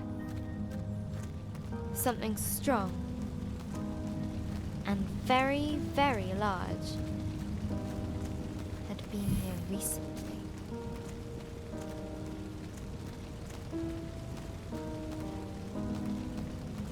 There it is! Dragon's blood? Wow! Great! We've seen it! We go now? It goes! See? We go? Yes? Grace pursued the beast with little thought for her own safety. You won't get away from me again! I won't let you! Ah! No! Come back! Come back here! Oh, it's okay! It hurt you! What? Far above, the dragon circled and dove, falling fast. Run!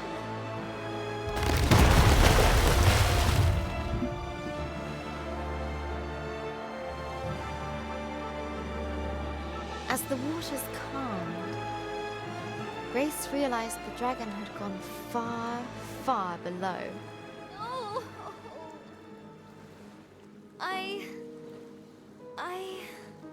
Her hope was shattered. I can't. It's okay, human. We find dragon again. Have another go, right? It's okay. Lump help. But how? Most of the pieces are gone. I can't even fix it. Look! You get on this, okay?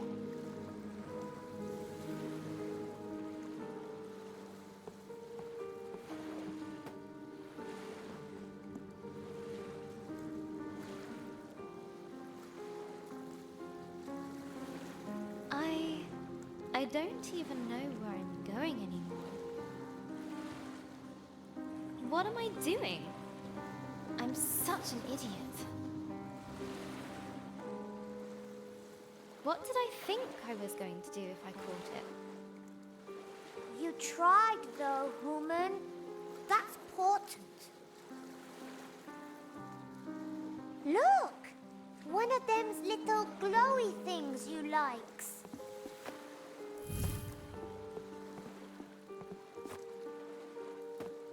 A thing! You likes things too, right? Huh? That's strange. Maybe there are some people around here after all.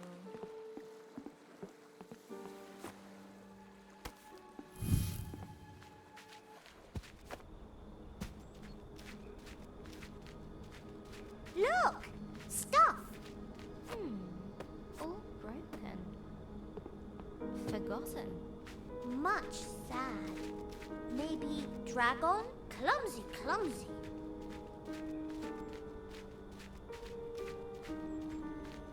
You cold, human? A little, yes.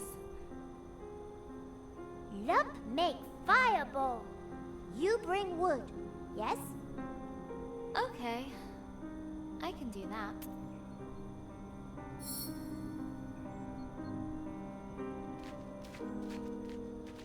What's up, human? It's just... I remember collecting wood for Elder Ava. I hope she's still okay.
This smells like the trees back home.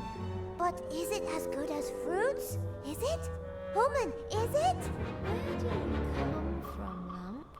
Don't remember. You don't remember anything? Lump just remember anger. Then you, woman.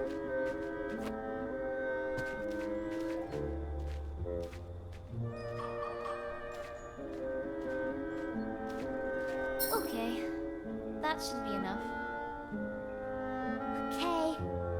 Here Lump goes. Ancient energy stirred, reaching into the place beyond.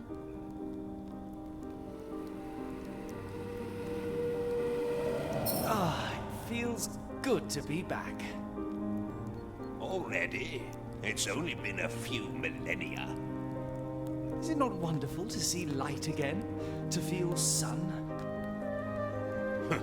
I was just getting comfortable in the howling void. Who are you two? Ooh, ancient ones. Thought you was a myth. Oh, no, my little friend. We are very real. No, we're not. You're imagining us. Go away now. Now we're here. What can we do to help you? Lump! They could help us get to the dragon. But nothing is free in this market, or in life. You must provide 3 offerings to the flame. Should we... If help human, if it make human happy, Lump say do it.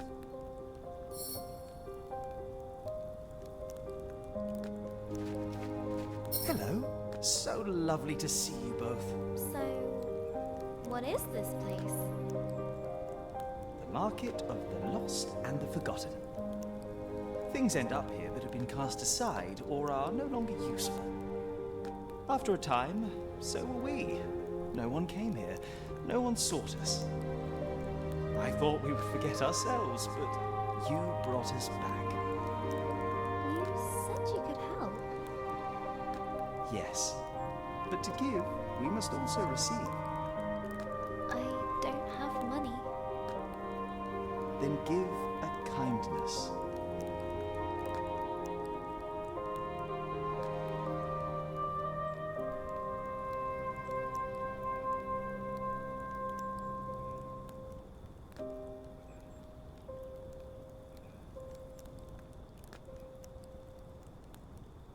You actually seemed pleased to see me. It's been a while. Thank you. How kind of you to say. Now I will return the favor. To get your wish, you must submit an offering of hope to the flames. Something dear to your heart. Elder Ava gave me this. The pendant gleamed with hopeful memories. I don't know if I should. It was the last thing that she gave me. A wise person once said that no one ever got anything just by wanting it. Okay. You're right.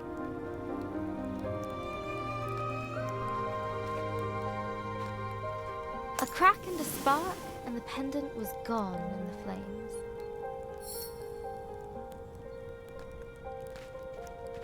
Go away.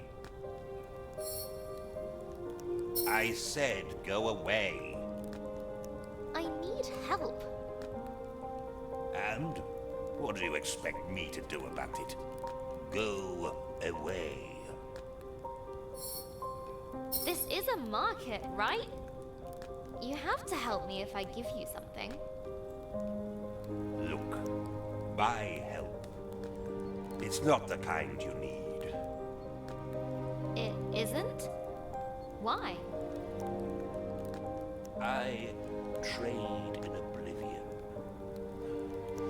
I feast on memories. Oh. But you can still help me. I must find the sacred fireflies and bring them back to my village. Well, don't come complaining to me when there's a big dark hole in your head. What memory are you prepared to consign to the flames?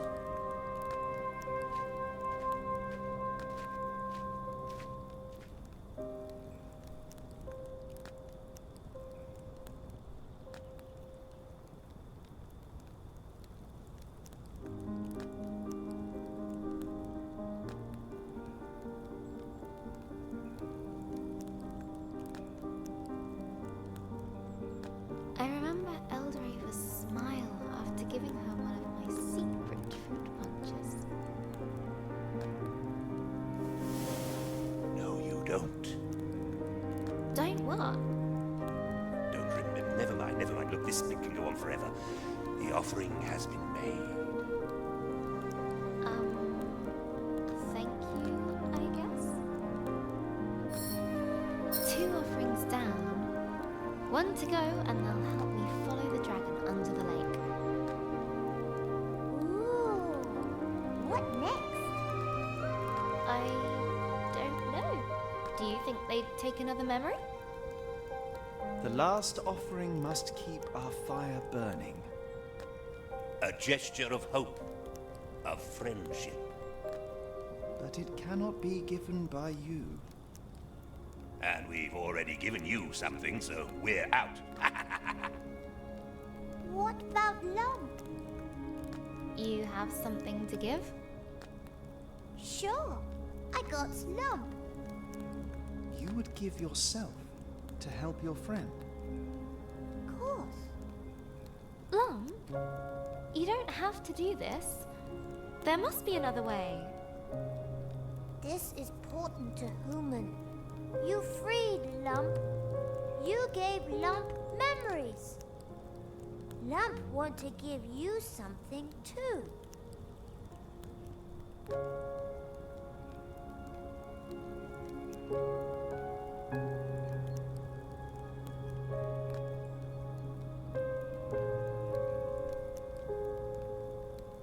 I don't know what to say.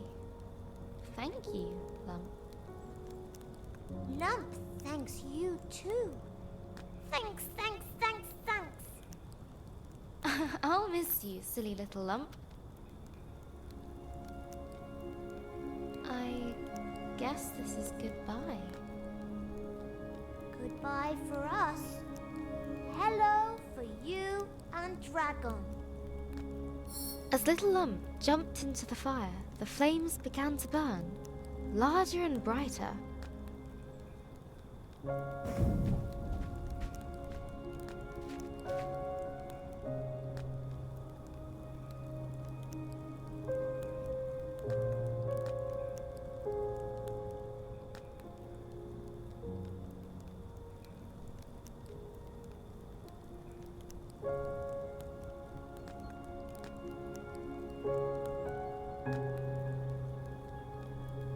Grace felt a change come over her. Slits opened in her neck. Gills. She could now breathe underwater.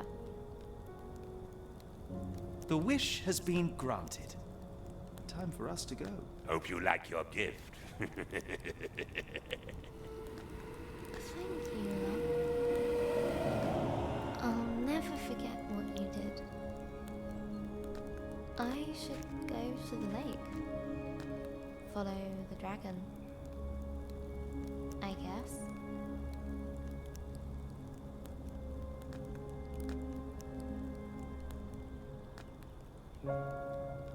The loss of Lump weighed heavily upon her. Where once there was light was now darkness. Where there was noise, only cold silence remained. But she could not let Lump's sacrifice be in vain. She needed to get to the lake and use her newfound powers to pursue the dragon. The lake looked murky, but she had to brave its depths.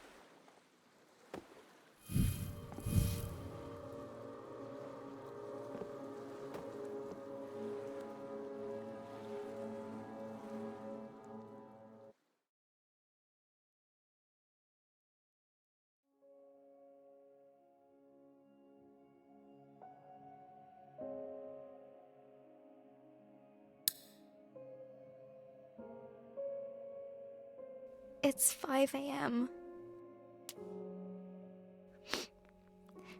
Gran died in the night.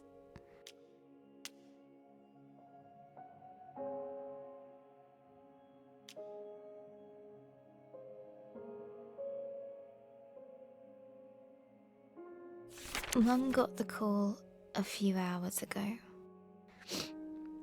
She's still crying. I just feel...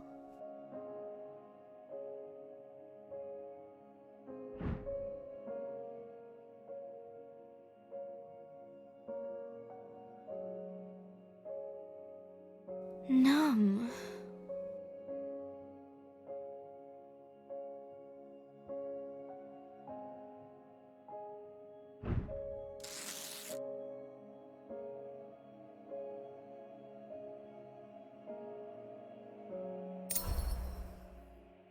I tried to go back to sleep. But as soon as I close my eyes, the thoughts keep circling back.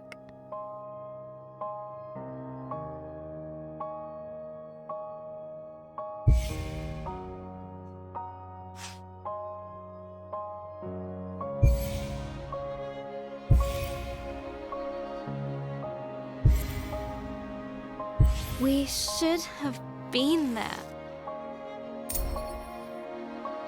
We drove to the hospital first thing in the morning.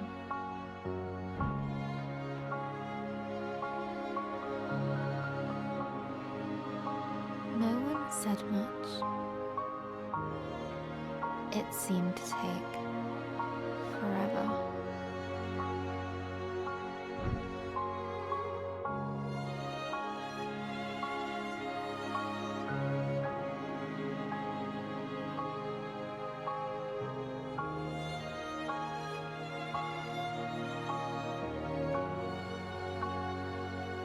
I've never seen a dead body before.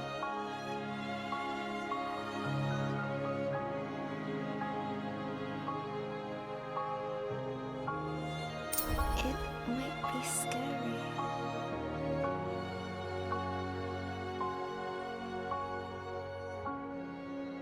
But it's just Gran.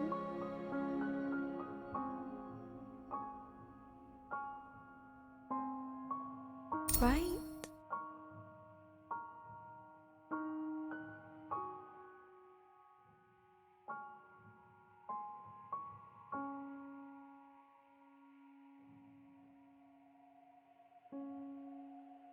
Maybe I should have stayed at home.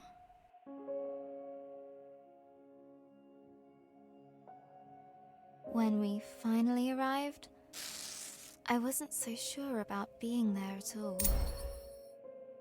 We went up the stairs to room 305.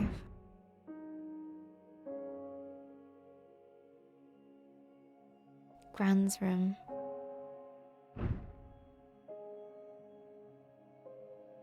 Mum gently put her hand on my back and asked me if I wanted to wait outside. I said,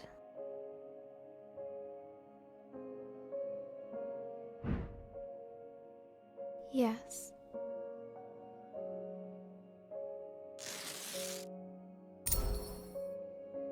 Hello again, journal. I'm sitting in the waiting room. Just rows of plastic benches in a sea of blue linoleum.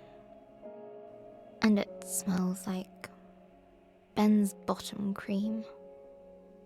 A little doodling should distract me from this dreary place.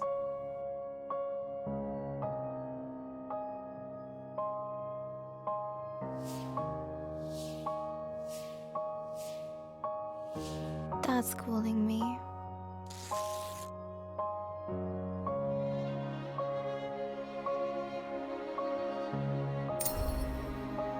Dad had his arm around Mum as they came out of Gran's room. I I've never seen her like this. Mums aren't supposed to cry. They're strong. They're meant to know what to do. Always.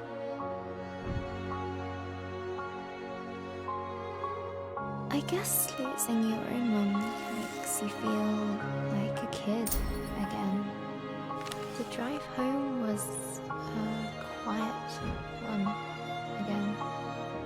It's silly, but I keep thinking back to Gran's favourite vase, the one Grandad gave her. I was running in the house, even though Gran had told me not to.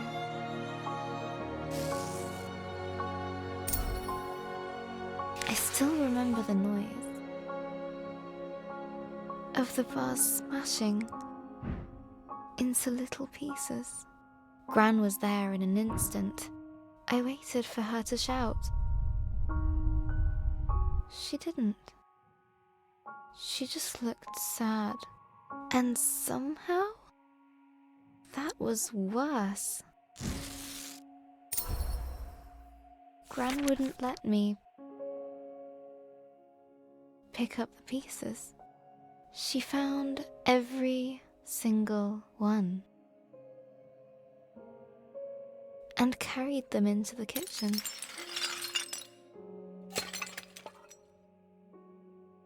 Later, I sneaked in with a tube of glue in hand.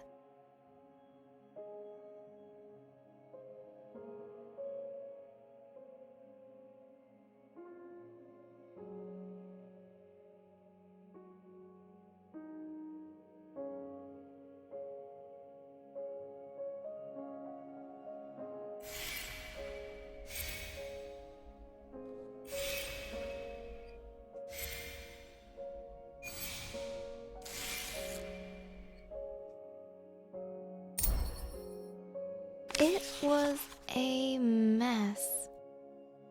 I got glue everywhere. But Gran smiled when she saw the vase. She put it in the cupboard. Later I found it again.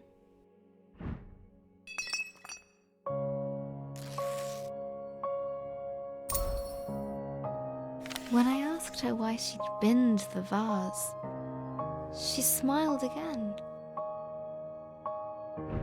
Gran always says,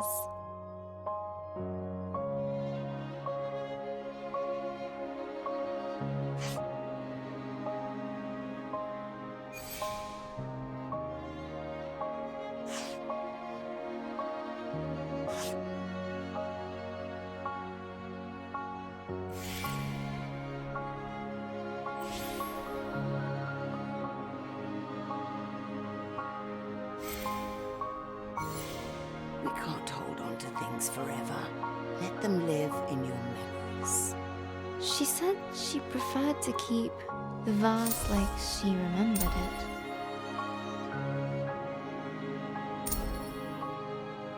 Maybe I hurt Gran's heart. Weakened it. That can happen, can't it? Maybe this is all my fault. I should have listened to her. I shouldn't have run in the house. Now everything is broken. If I'd started my story sooner, Gran could have read it. It might have helped. I could have fixed. I would have fixed her heart.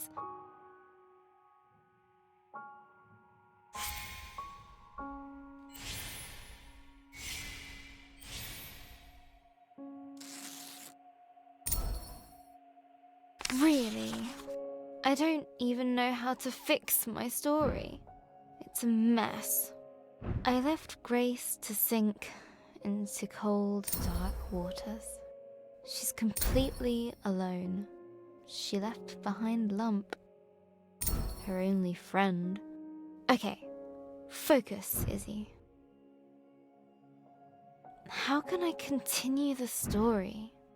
How would she feel about this situation? Grace felt...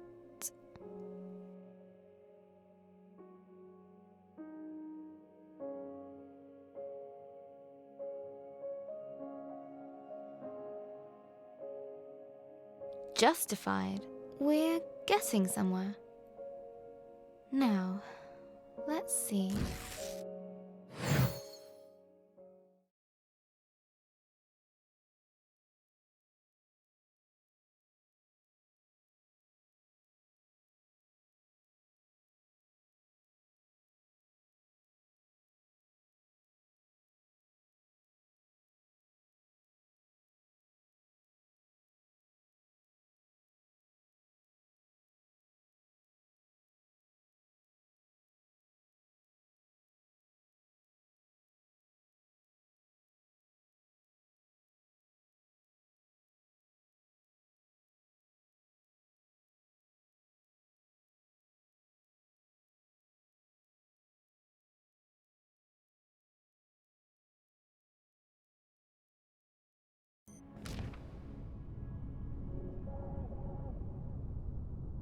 The merchants had been true to their offer. Still, the water closing over her felt like death. Cold and terrifying.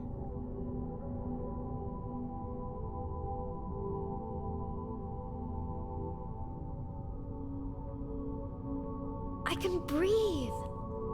This feels so... strange. Wish Lump could have been here. Still, it was her choice. I need to honor that. But there was no time to dwell on her lost friend. Grace had a dragon to find. Which way did it go?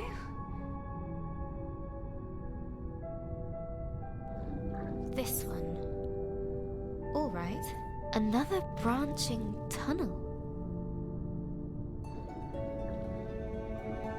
The walls were closing in. Down here, I guess. Far too narrow for winged beasts. Did I guess wrong? A dead end. Oh, I knew it! Wrong tunnel. No. There must be a way. Think, Grace, think!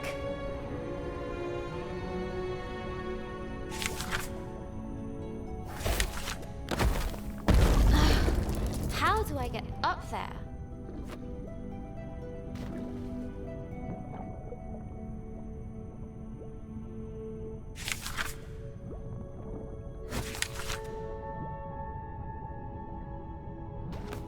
Ha!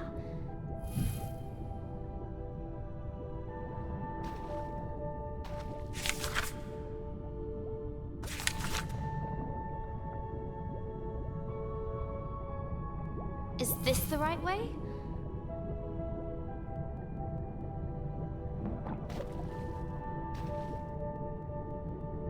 Or maybe here? I just don't know. I wish I could ask Lump. But Lump had made her choice. She believed in Grace. Now Grace had to believe in herself.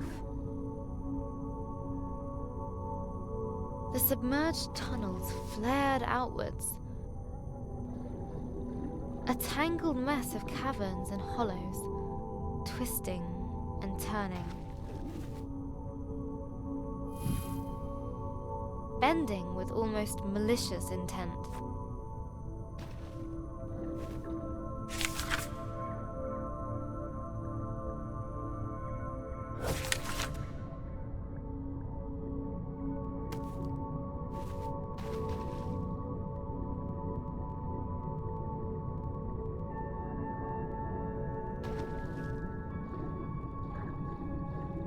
I need to get out of here.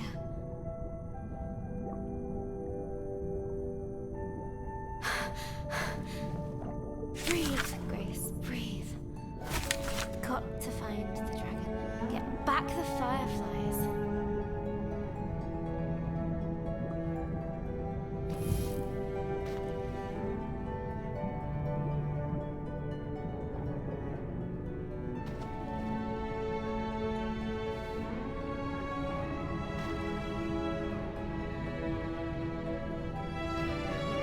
Do this, Grace. No! Ah!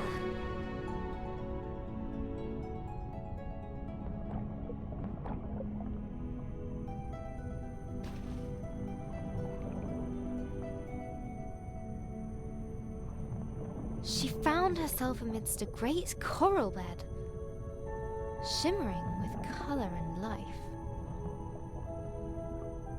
Wow! This is beautiful. No! Focus!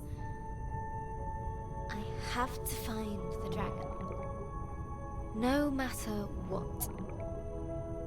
Beautiful, and now...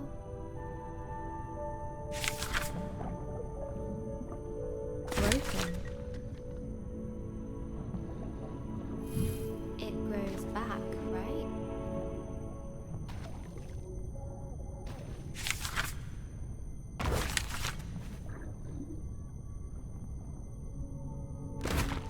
I have a dragon to find.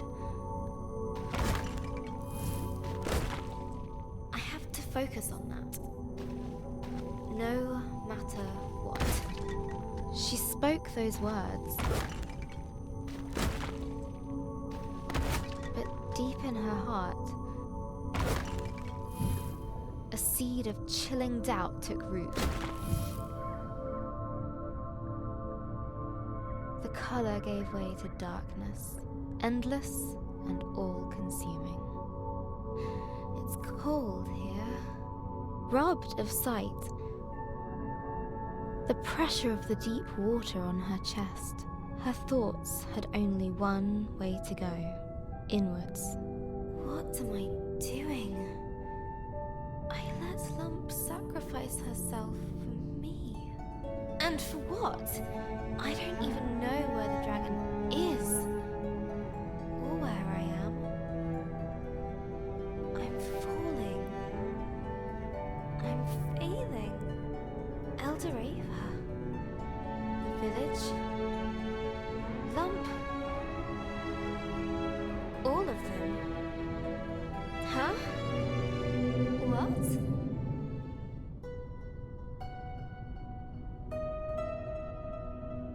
Air?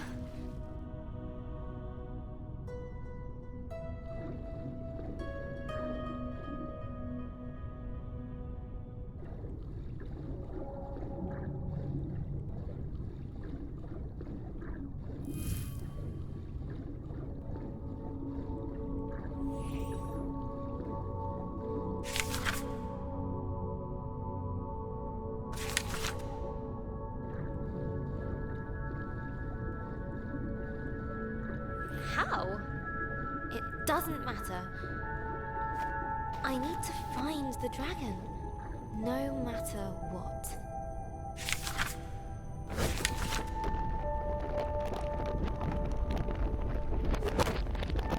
A cold determination gripped her.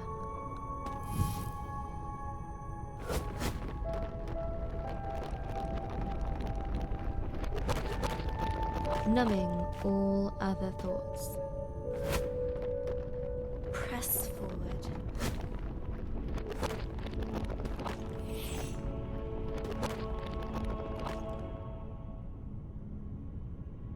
Get to the dragon,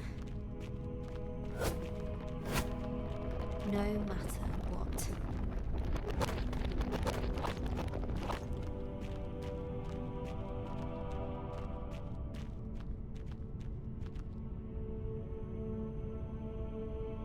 There was just the way forward, barred by an indestructible metal door.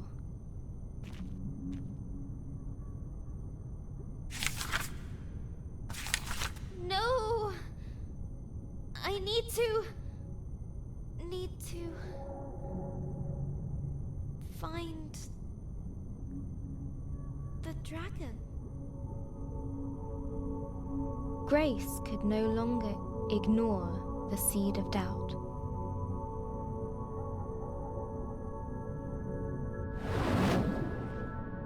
It seeped into her heart, as cold as the water she'd come from.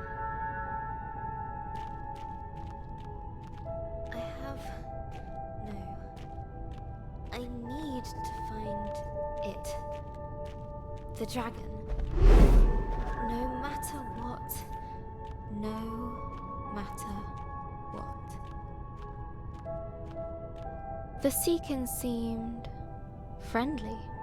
Hey, have you seen the dragon?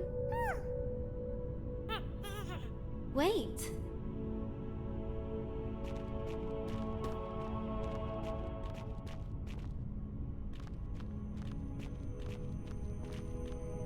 A host of them greeted her with curious chatter, warm and welcoming. Have you seen the dragon? Please? No?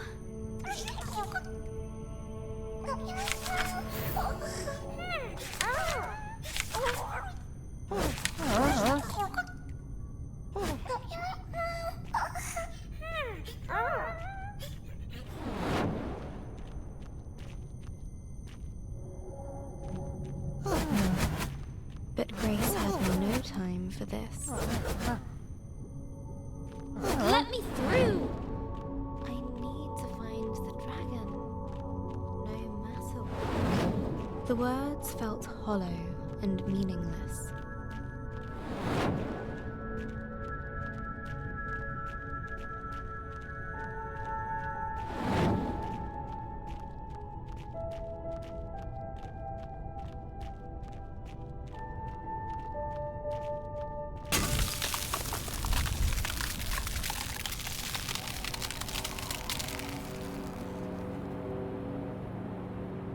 Freezing cold blanketed Grace.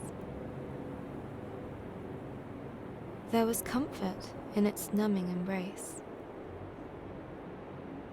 She wished she could stay.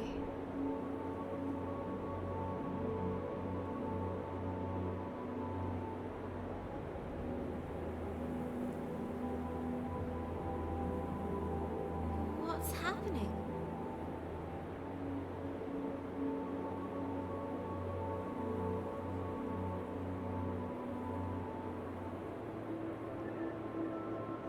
Did I do this? She did this. Is this my fault? It was her fault. They're home.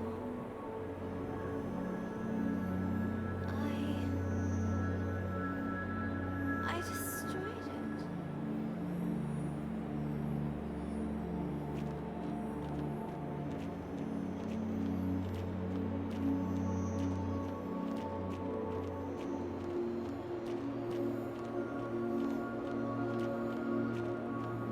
A Seekin, encased in ice. Oh no! What have I done? I'm so sorry. Please forgive me. I never wanted this.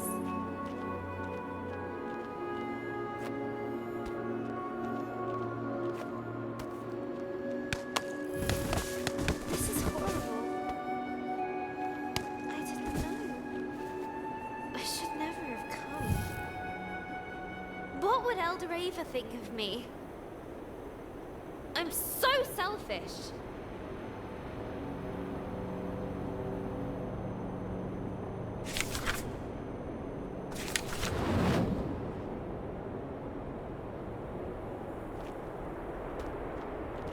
Guilt dogged her every step.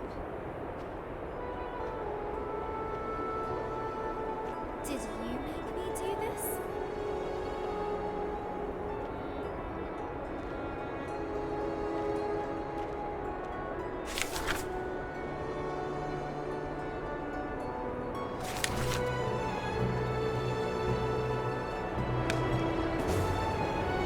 It would not rest. It would not leave her. it would not cease. Leave me alone!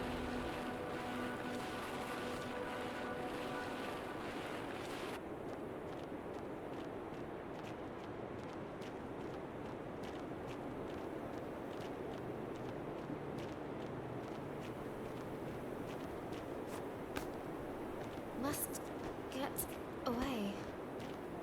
Have to move.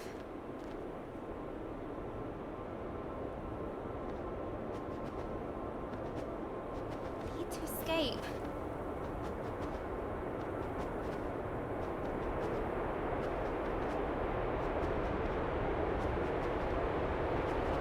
Please. I didn't know. I didn't know.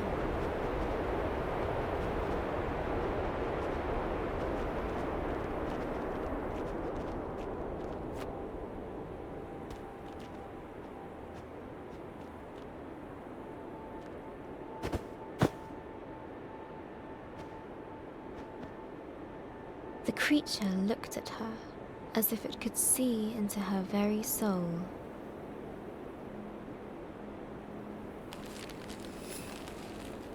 Under its stare, her fears crystallized like ice. She knew that she would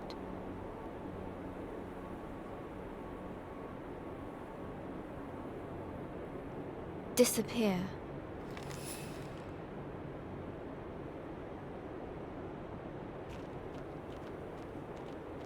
You'll make me disappear into nothingness. I can't let that happen. Would Grace embrace her guilt or run from it?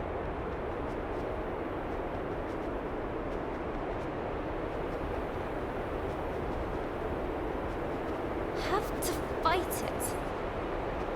Can't let it get me. Must keep moving.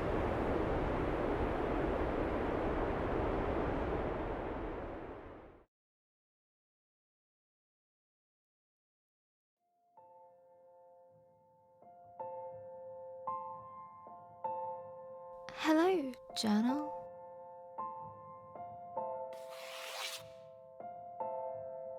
Dear journal. Hi, journal.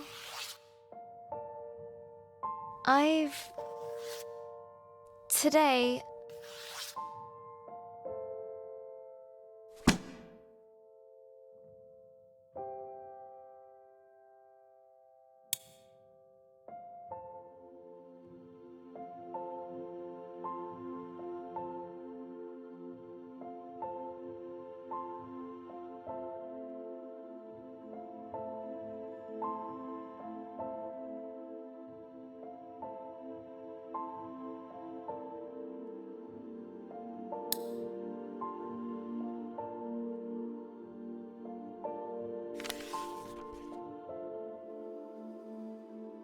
Hello, stranger. I've been thinking a lot about...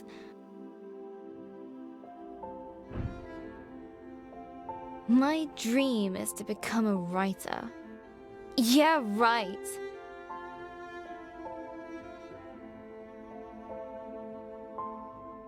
A writer who can't even write. Okay. Find something simple to start with. What did I do today? Today I got up.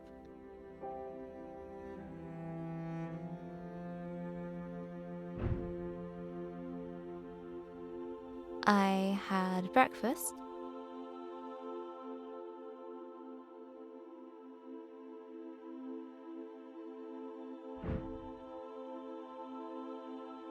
I tried watching the telly. That's it. I'm going back to bed. Hi, journal. Another day.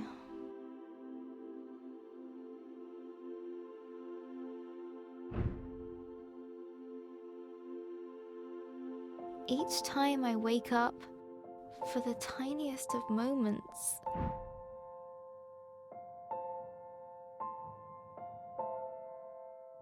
it isn't true. But then it all comes rushing back. It is true.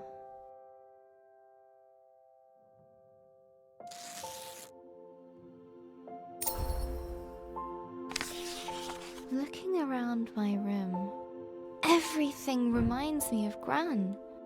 Her puzzle box gift from last year, the magic tank we made during the holiday.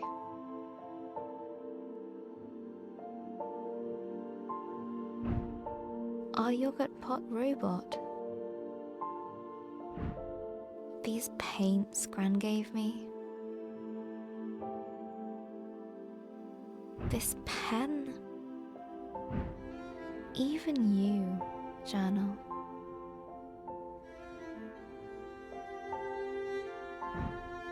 She's everywhere.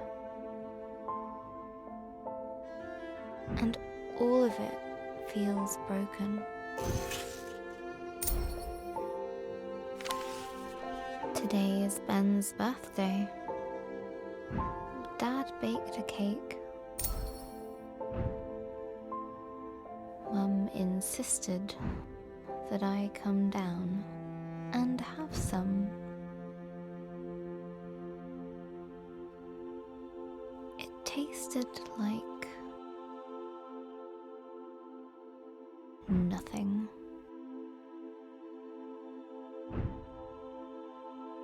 Everything does.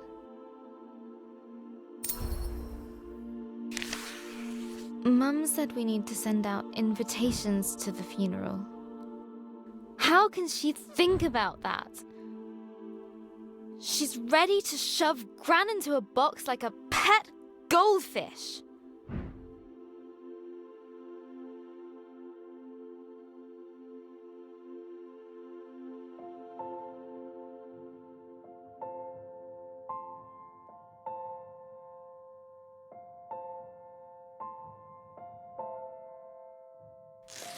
Then I stormed off into my room.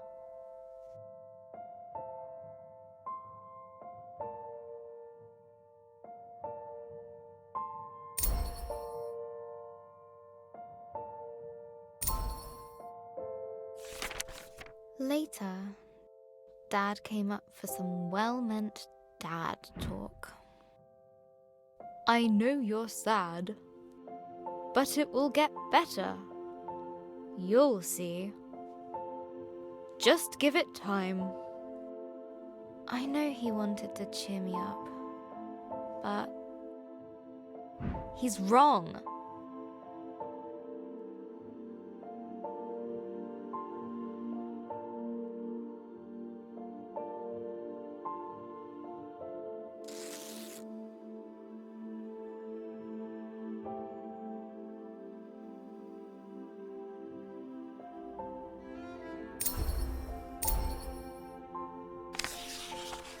The world feels very dark now.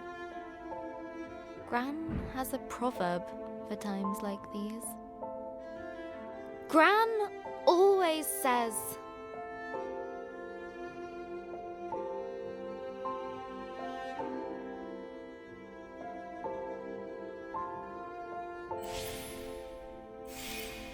It's always darkest before the dawn. no, that's not right. That's what she would have said.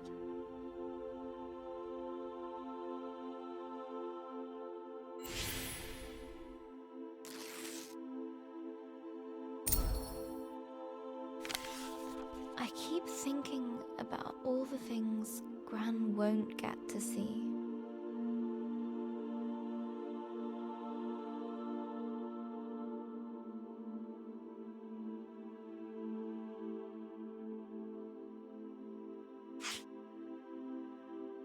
When I go to university, she won't be there.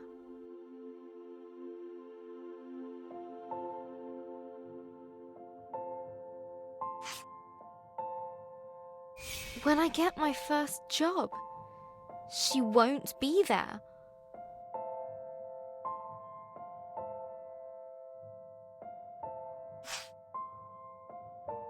If I get married, she won't be there. Even if that's unlikely because...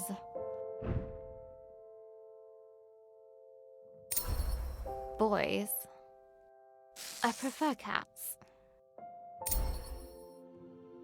Missing Gran already feels so bad.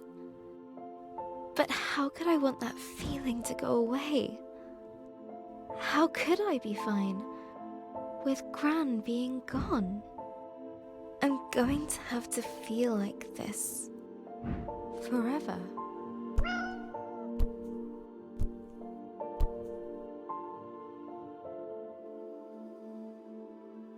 Thanks, Pinky. I can't stop crying.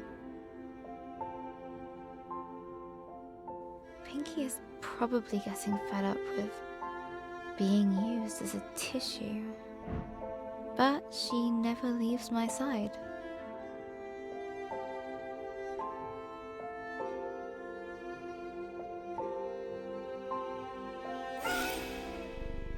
I think that means get back to writing your story.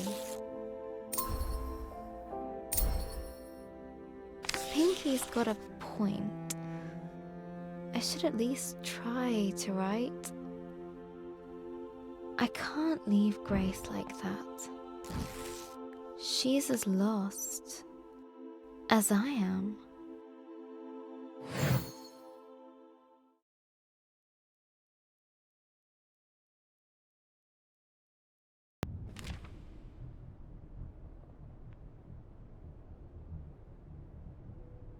My head. Where am I? A grey void surrounded her, swallowing sound and hope. Hello?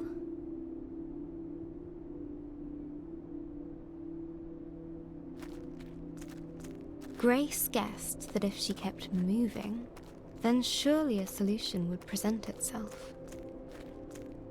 Is someone here? Anyone? In the emptiness around her, she found a hut, a palace, hope. I don't know what comes next. It's so cold here, so empty. Just nothingness. I can't find the words. I'm never going to find the dragon. Or the fireflies. They won't come. The words just won't come anymore. I don't know where I am, how to get out, or even where I'm going. Pointless. What kind of writer can't find the words? I messed everything up. Let's try this again. Grace awoke under an old tree in an unfamiliar land. I don't know if I can do this anymore.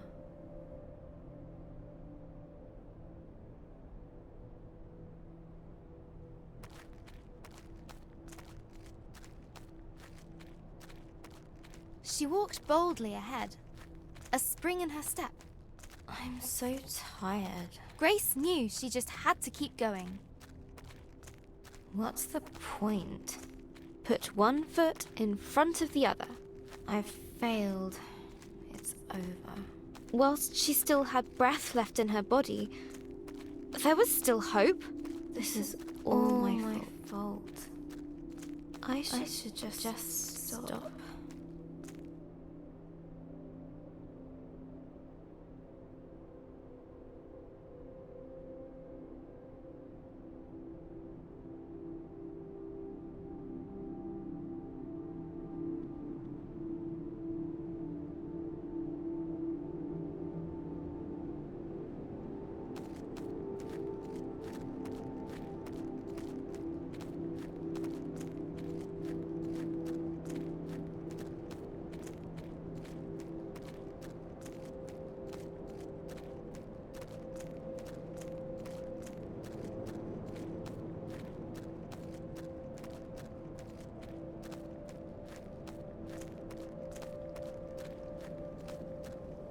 Hey, Grace. Leave me.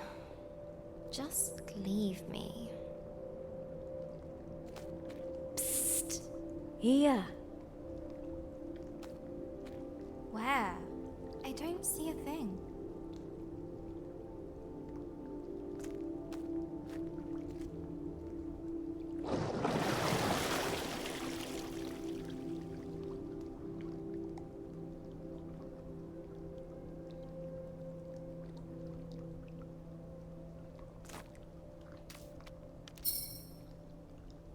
I'm right here. Always was, always will be. I don't understand. And I don't care. You don't? No. Just leave. I'm meant to be alone. Forever alone and useless. You know I'm right below you. I'm not good company right now. You don't need to be. Why don't you tell me how you came to be here? It sounds silly when I say it now. I lost a dragon. And now...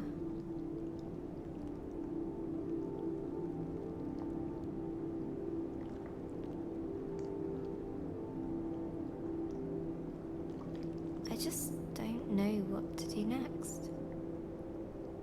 But at some point you knew, right? You had purpose, hope. Yes. I knew exactly what I needed to do. I had to stop the dragon. Return the fireflies. Save the village. And you couldn't do those things? I tried. But I just ended up doing everything wrong. Everything? Are you sure about that? Well... Think back. Okay. Maybe not everything. Go on. I didn't deliberately freeze everyone in the Undersea Kingdom. Well then, that's something.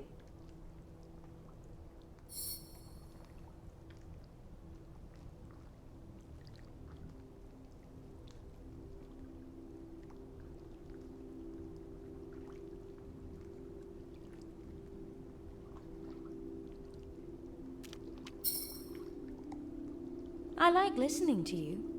Would you continue? You do? Oh. Well, okay. It's just...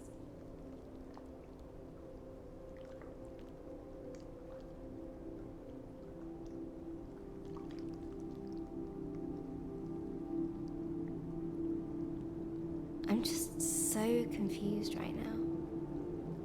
What were you trying to do before you got here? I was trying to find a dragon. It destroyed everything I loved. I need to get the fireflies back. They'll restore my village. But I just don't know what I'm doing anymore. What did you do last time? Last time I what? Found a dragon. What? I've never found one before.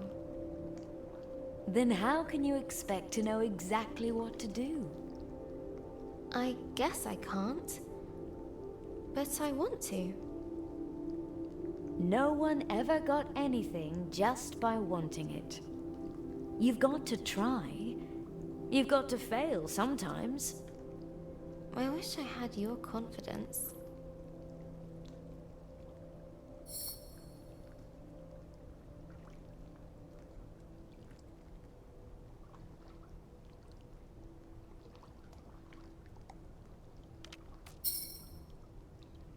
There's something I want to ask you.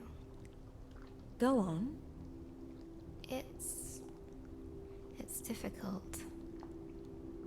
I'll wait.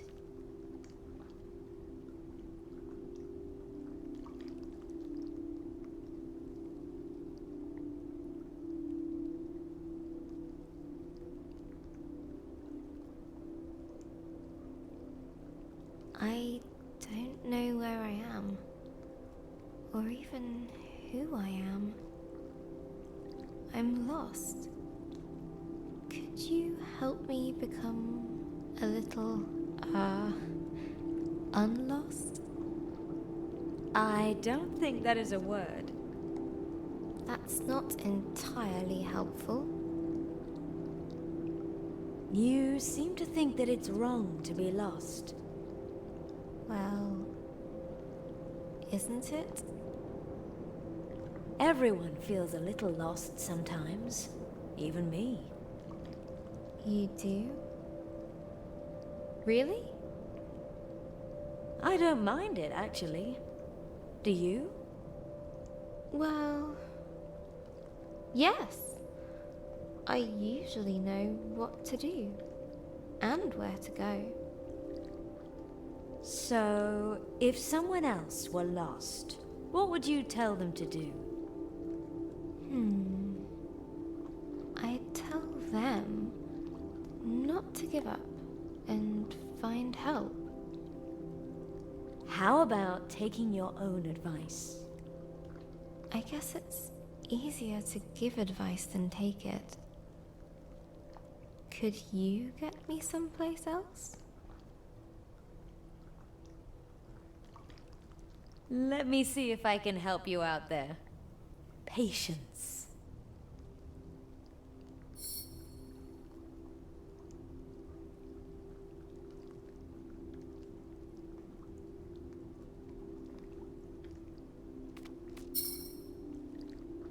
I want to know one more thing.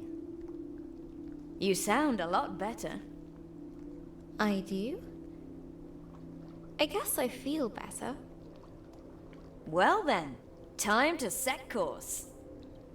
It's nice of you to listen to me. Anytime.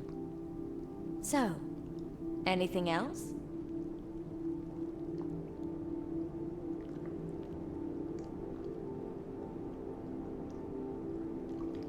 I don't have the strength to go on. That's okay. It's not. People are relying on me. But you're still human. You still tire. We all do. I guess I hoped it wouldn't take this long. I'm tired. Tired of trying. Tired of failing. Tired of everything. You need a rest. But I can't. I don't have time. Why? My village is depending on me to get the fireflies back. That sounds like quite a tiring thing to do. Well, yes. Want to take a rest together? That sounds nice.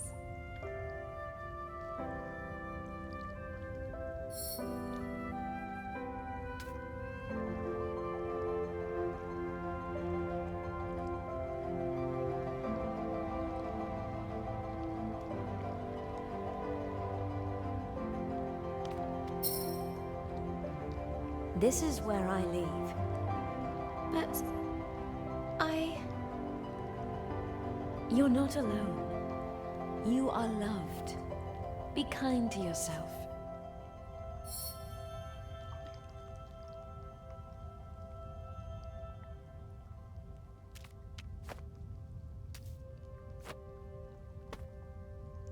Can I do this? Yes. Be your own light in the darkness.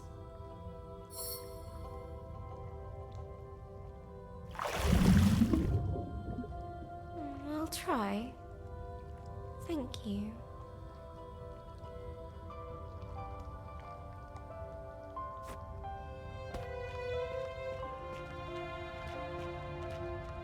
go. A game.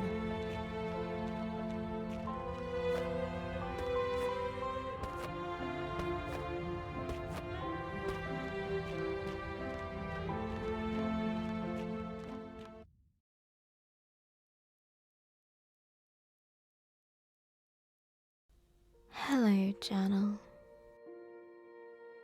The funeral was today. Mum and Dad dressed all in black. They even bought a black romper for Ben. I didn't want to wear black.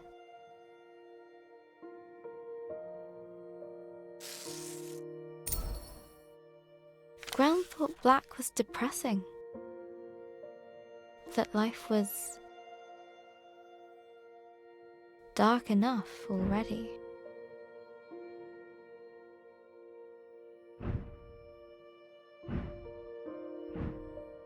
Gran always used to say,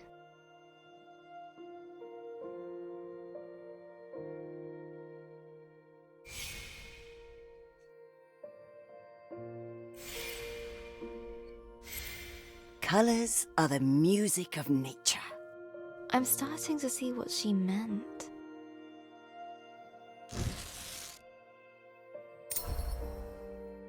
So I went to open my wardrobe.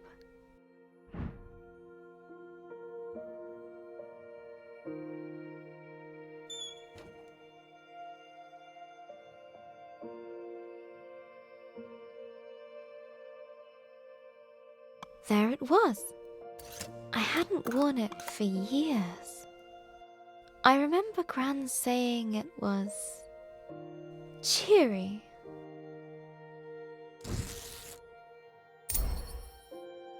The funeral was outside, in the memorial garden. The sun was shining. The birds were singing. It was like they didn't know.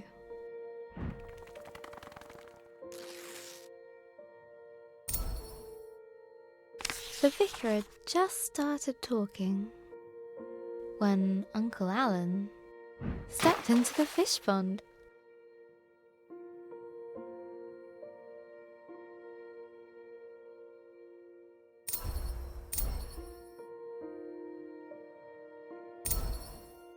I couldn't help but imagine Gran caring more about the fish than Uncle Alan.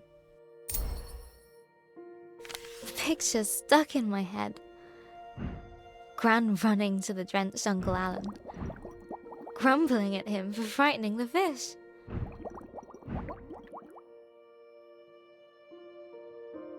It was too much. The laughter bubbled up inside me. Dad tried to look annoyed.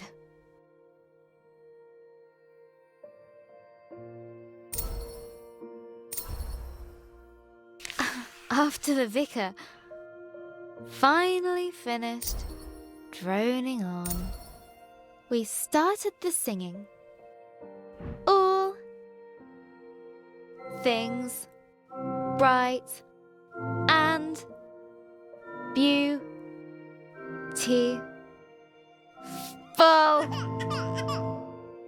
Ben started wailing. No, howling. Dad took him out. Well played, Ben. Laughing felt much better than crying. The wake was at our place. There were so many people. I didn't know most of them. Everyone said how sorry they were.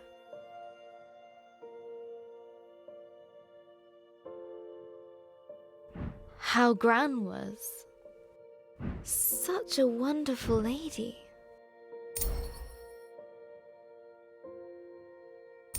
I wish she could have heard them.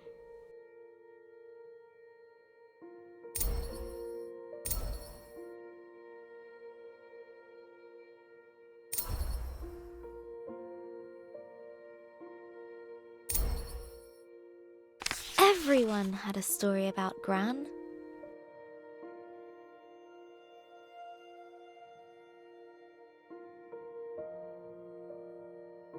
Like the time she hit a bully with her pencil box.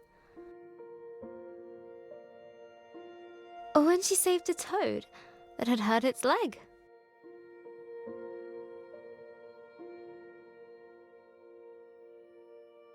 Or how she decorated Mum's room like an underwater kingdom, so she could feel like a mermaid. That's so like her. One old lady told me how they used to bunk off work and go to the Glastonbury Music Festival.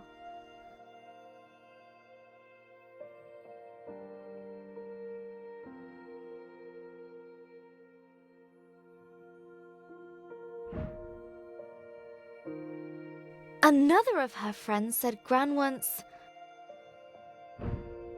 got arrested.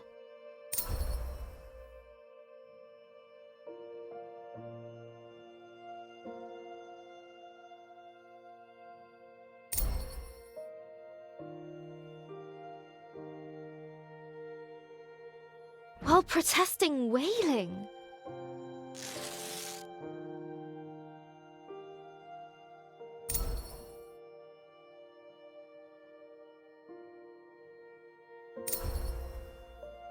I expected this day to be terrible, Journal. And it was. But I didn't expect to smile or laugh.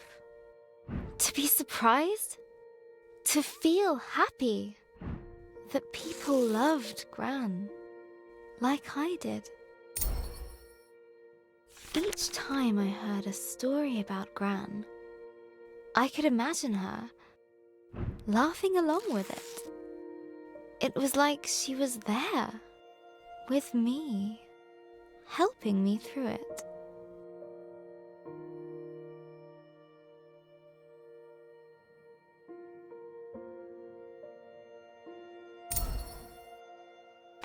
I still feel in pieces, Journal. Maybe there's a part of me that will always be sad. That will always miss her.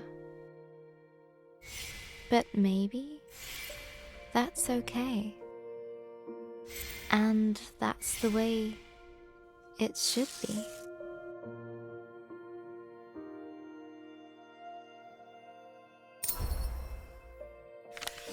I don't know what happens after we die. But I think I know where we go.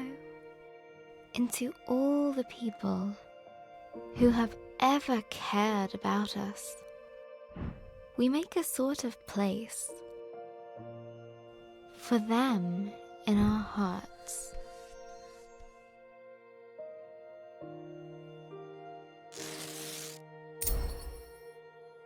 I need to finish Grace's story.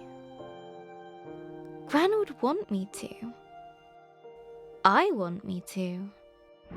I think I know what to do now. Let's summarize. After the dragon attacked her village, the kind Grace set out to return the fireflies. On her travels, she met a grumpy djinn guarding a fallen city of philosophers, and found an unappreciated fire creature named Lump. They became friends. But then Lump chose to stay behind with the ancient ones in exchange for the gift of water breathing. Deep under the water,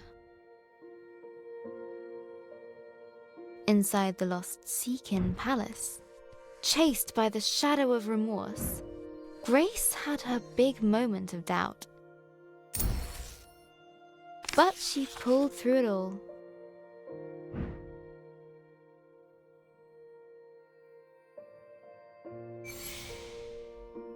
And now she is ready to face the dragon.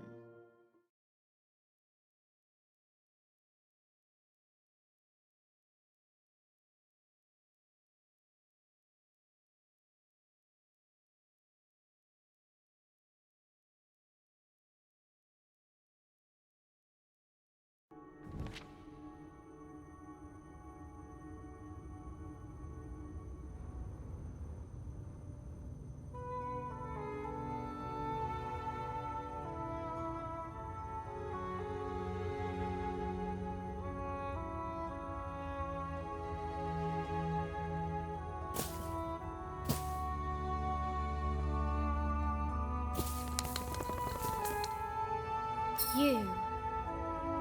I thought I couldn't face you, but I couldn't face myself. I know you'll always be there. Maybe that's okay. You're part of this adventure. Part of me. Thank you.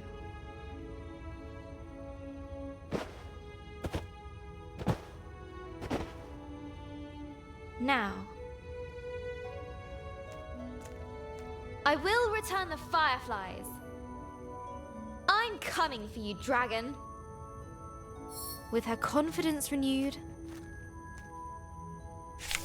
a newfound power coursed through her.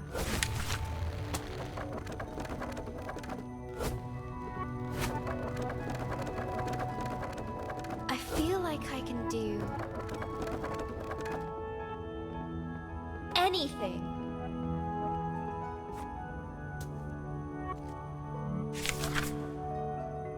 Yeah, word magic.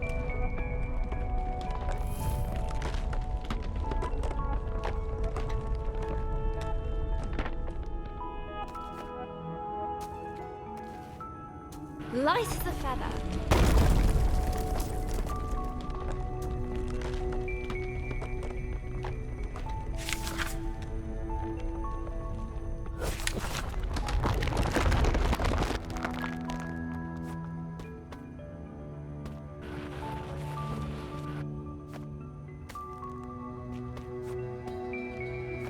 Like cutting through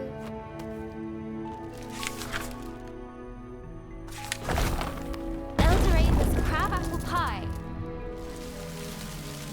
The world welcomed her.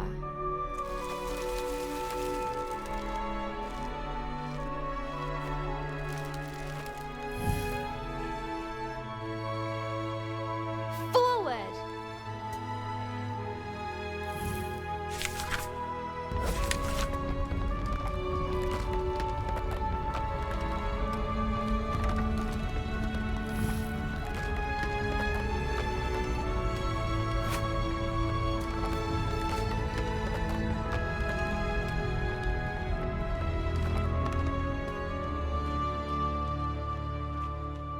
She felt that she could touch the sky.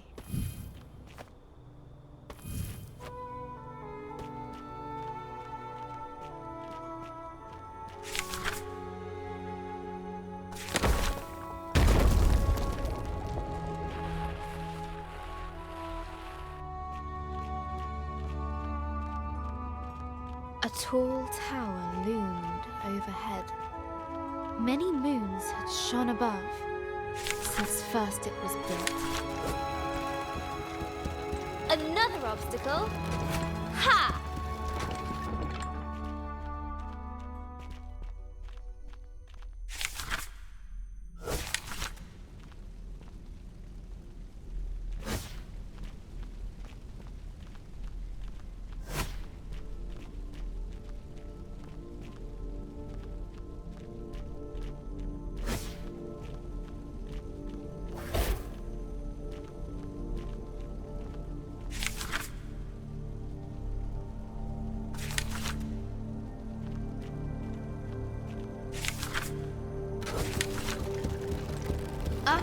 I've been through, you really think that will stop me?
That's not disturbing at all.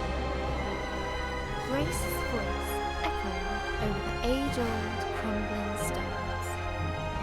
A lone figure stood, unbowed, defiant.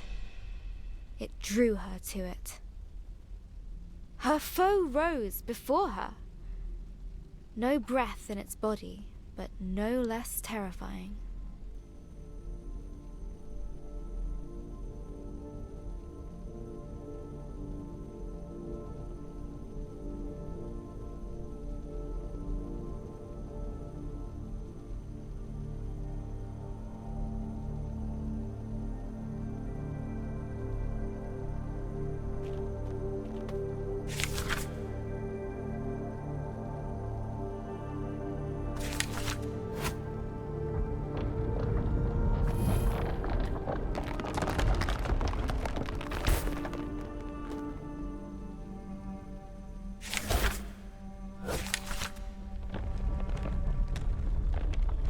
Let's hope I'm up to the task.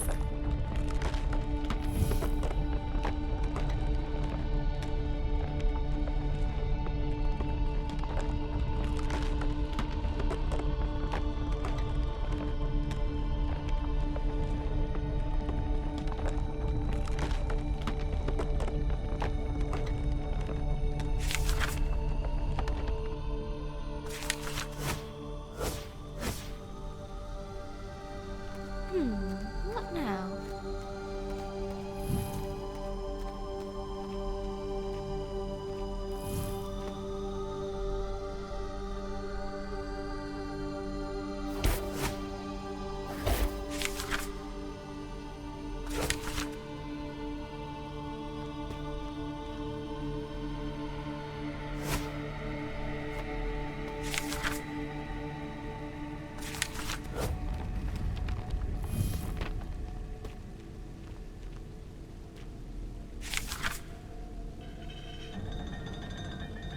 Nothing's moving.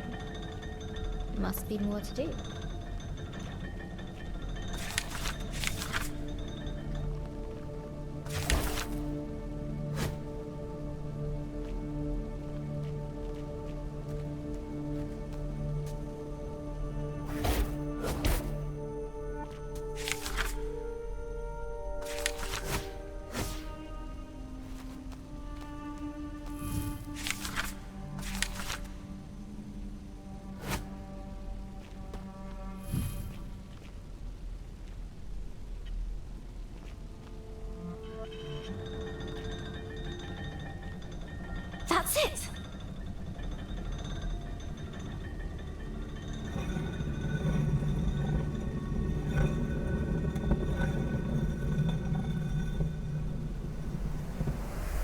A gust of fresh air rewarded Grace's efforts.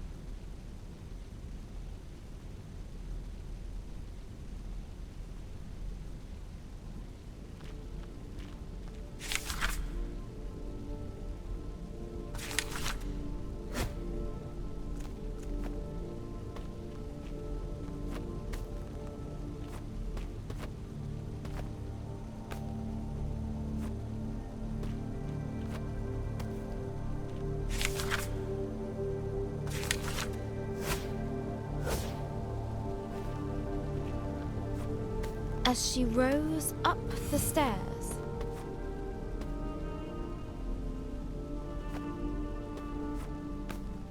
Grace knew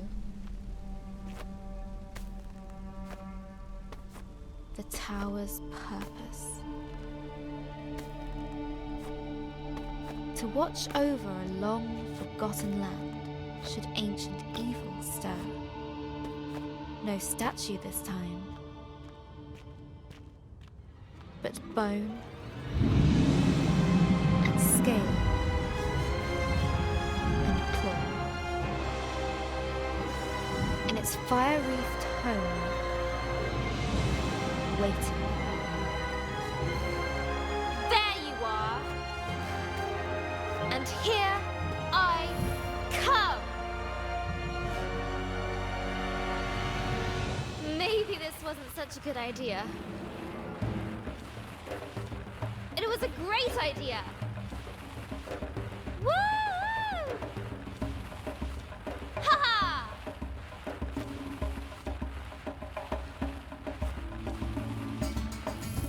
Whee!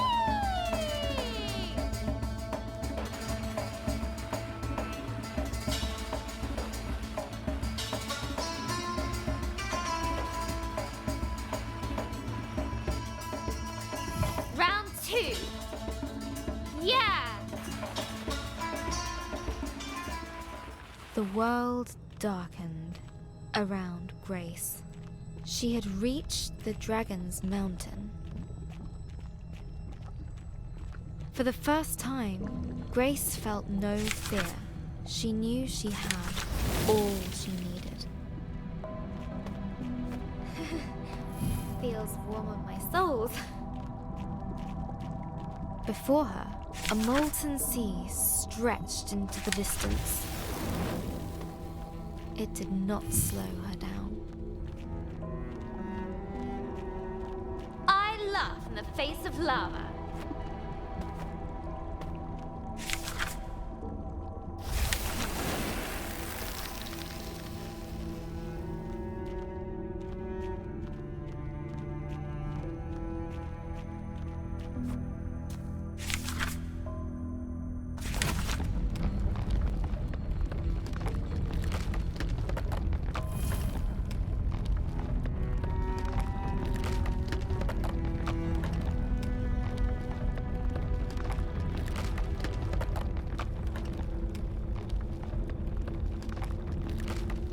Suddenly, Grace no longer felt the heat.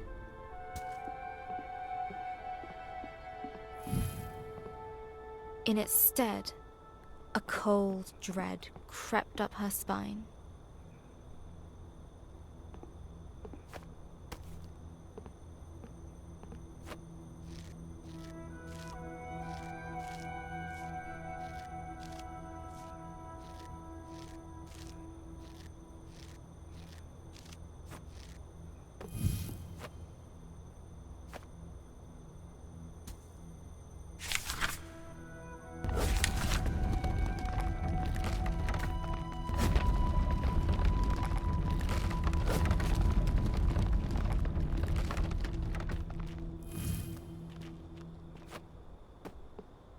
This looks like my village.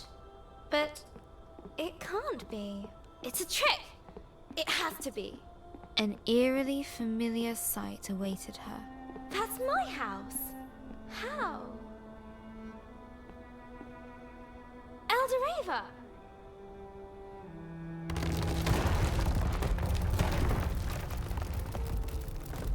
No! Wait! Come back! Oh, no! No, no! Only emptiness remained.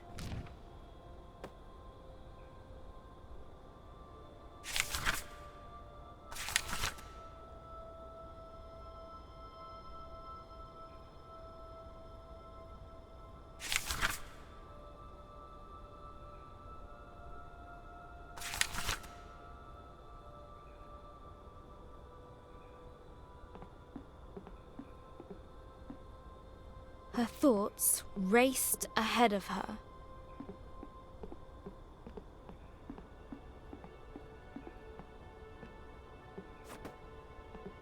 This can't be real.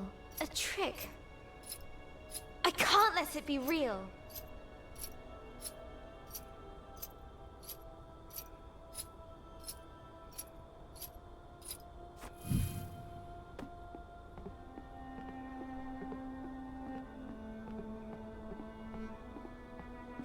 She gripped the chain with furious determination.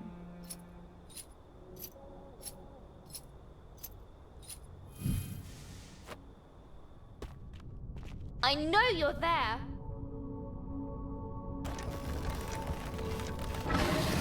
Roar all you like. It won't stop me.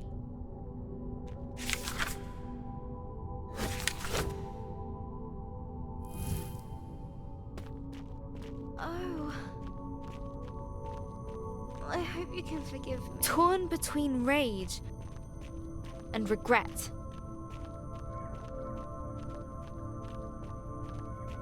Grace pushed ever upwards.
But even through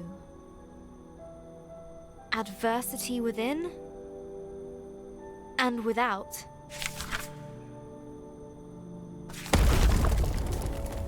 her determination shone bright. She had grown.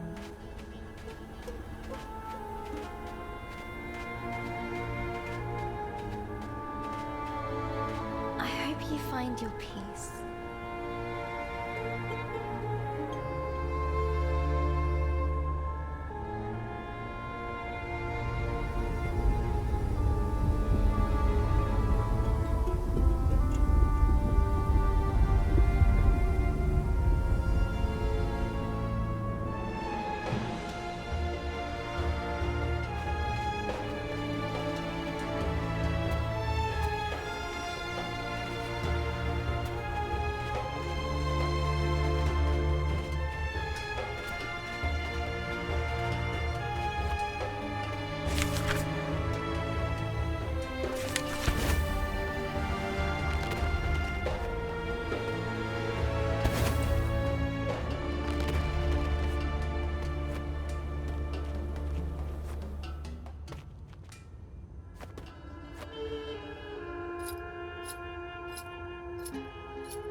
Almost there. Chilling winds shook her to the bone.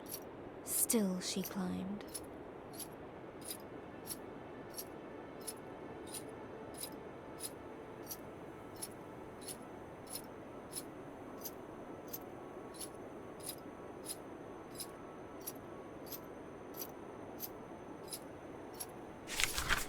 Almost there!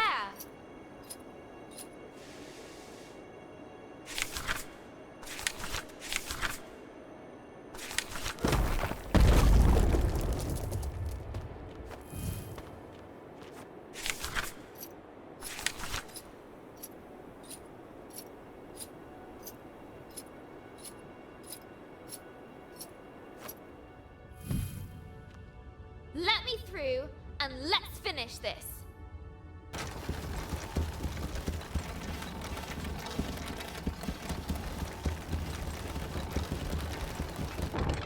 Glad we're on the same page. Every stride, pushing against.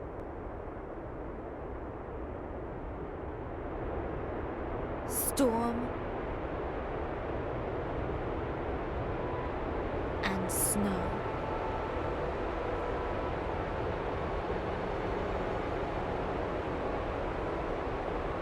Defiant.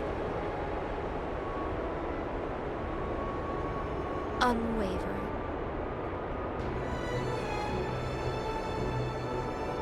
One step after the other.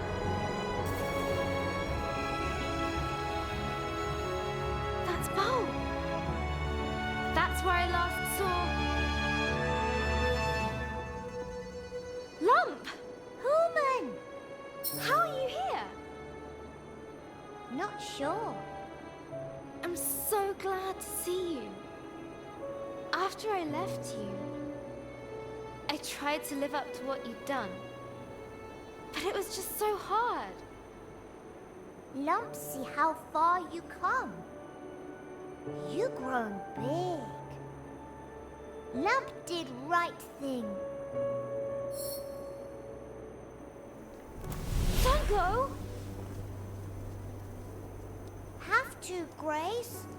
But we'll always be there in the remembering.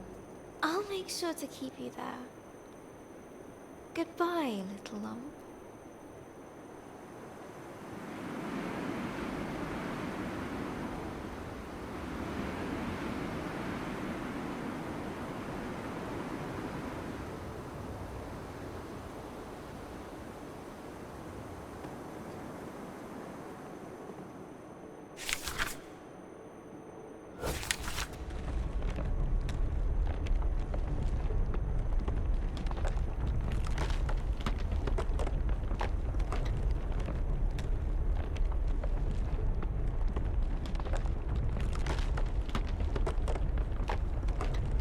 Hello, dragon. Here I come. Finally. Grace readied herself for a confrontation.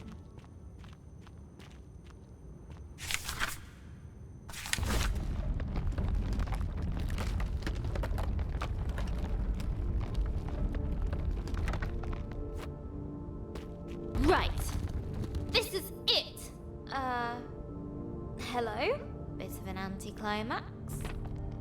When she first set out, Grace wanted to return the sacred fireflies to their rightful home. But now she realized that, regardless of how her adventure ended, the journey had forever changed her.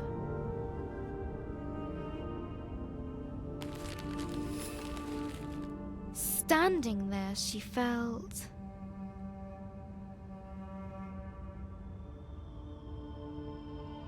calm.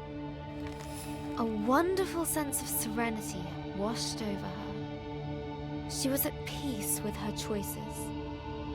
She no longer feared the darkness. Show yourself! I am here to do what must be done.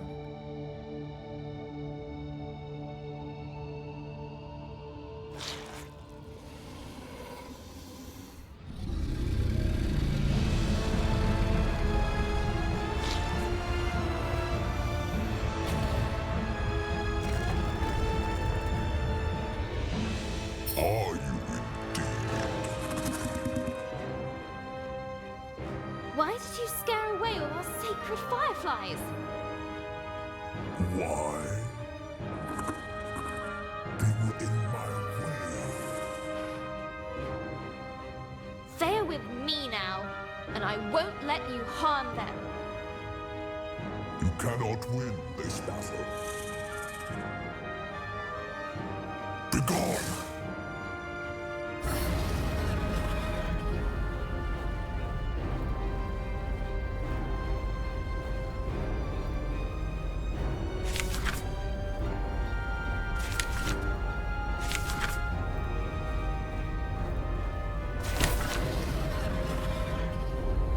You can't just make me disappear.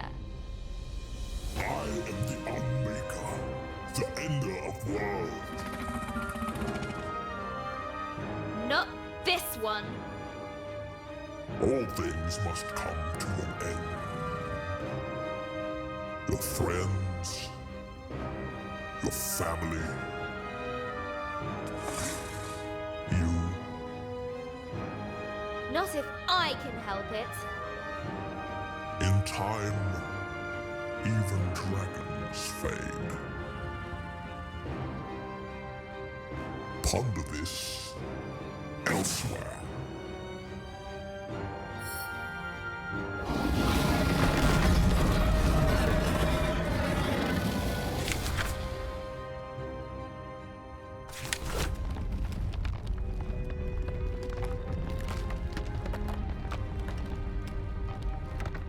One person can make a difference.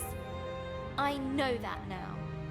You have been reading the wrong stories, little one. Sometimes things just end.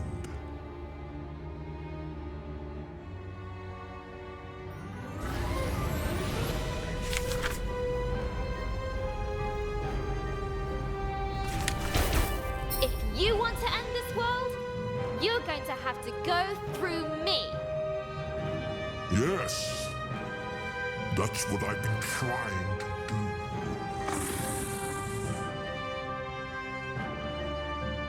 You've never met resistance before, have you? You can't hurt me, and I can't hurt you. And what is your solution, little one? I'm not sure. Maybe just talk it out?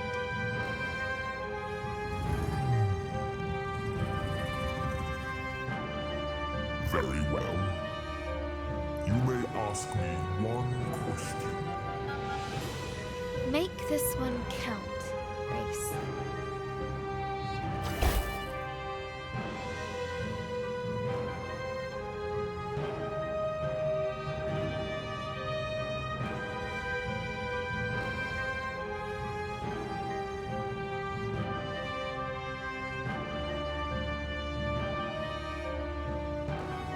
Do you really want to do it? Destroy this world? Want? This is not about what I want. It is about what is. Then what do you want? I am feared. If I could want, I would not want that. But I cannot choose my wants, no more than I can choose my purpose. Still, when I rest, when I dream, that is good.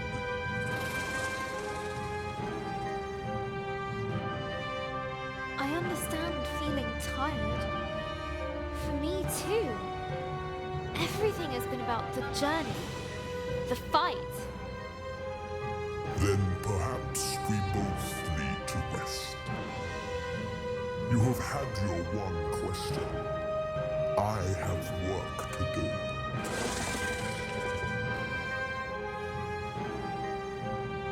Please!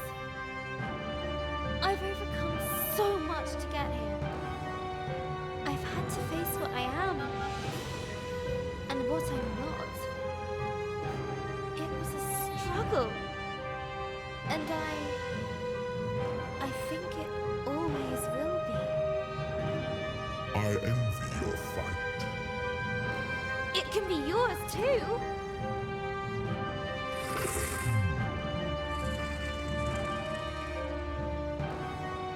You can change things.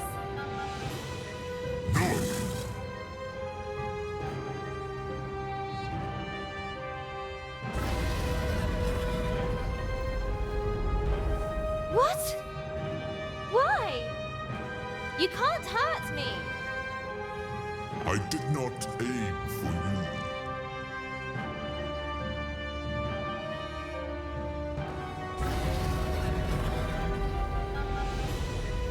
Some things are not to be changed, not to be stopped. They must be accepted. I can't accept this. You can. You will.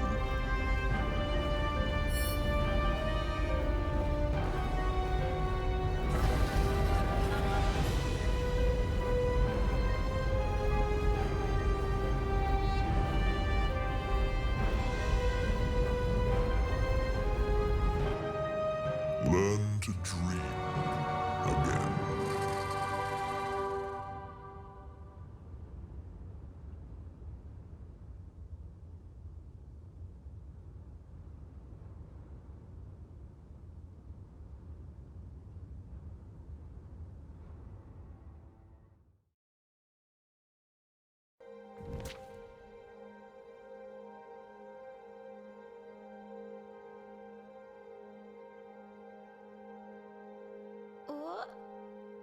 What happened?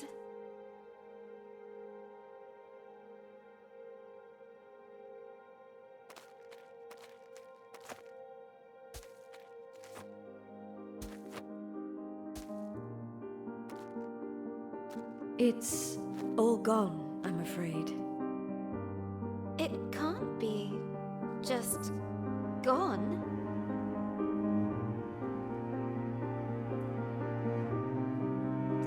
Why couldn't I do anything? Why couldn't I save it? There was nothing to be done.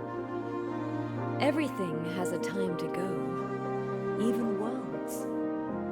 But I don't want that. I feel like a failure. That's silly. You didn't fail because you couldn't win. The dragon is part of the world cycle. It cannot be broken. Then what was the point of all of this? I failed before I even started. You recovered the fireflies. Ancient energies born of the same cycle. Between you, them, and your book, you'll work it out. Wait! What do you mean?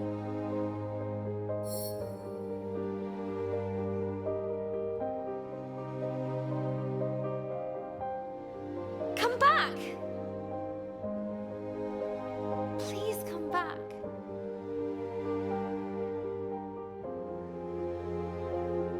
There was only one place left to look.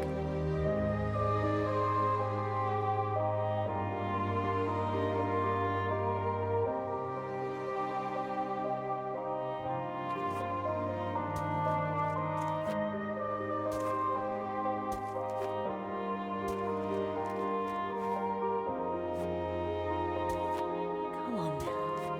Think. Your book.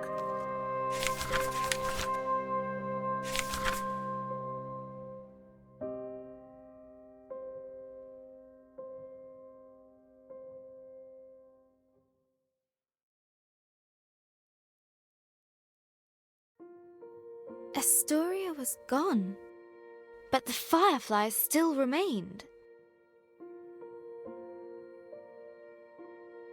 Waiting for a new beginning.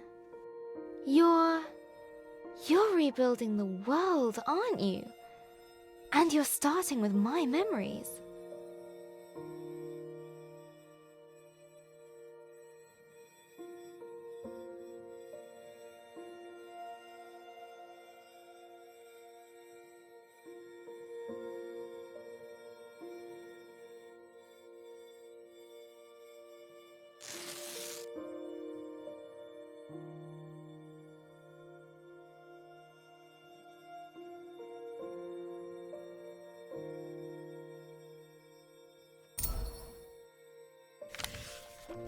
A fruitful work.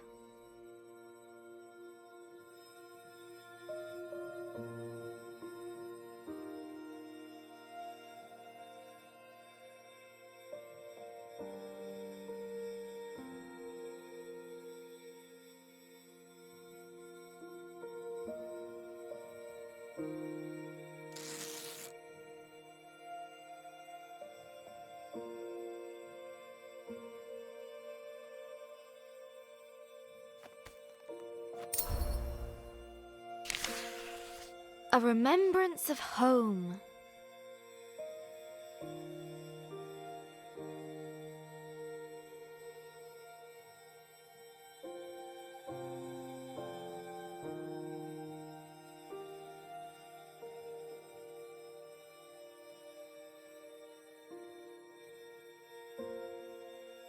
I've run out of fireflies.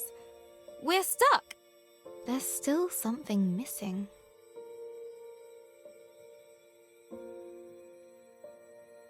Hey, you're still here, Firefly. Can you help? That's it, Firefly. Now you're ready for a new story. And I have to say goodbye too. Thank you, Firefly.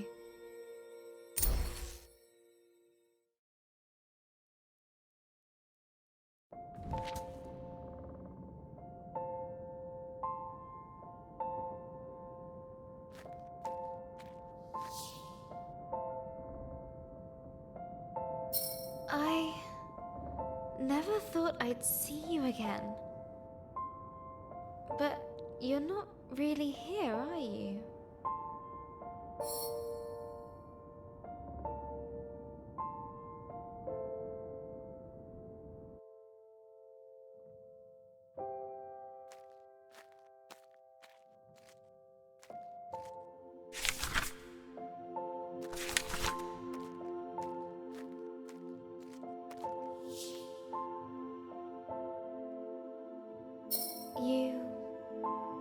You didn't make it. You knew, didn't you, that you wouldn't?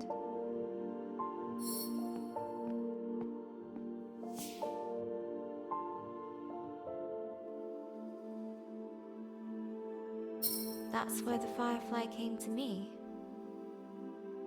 They knew too. So, these are my memories of you.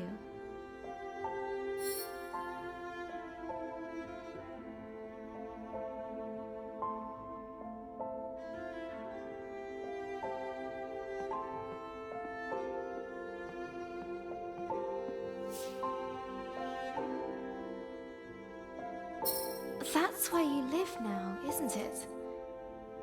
Within me. I'll hold you close. I'll take you with me.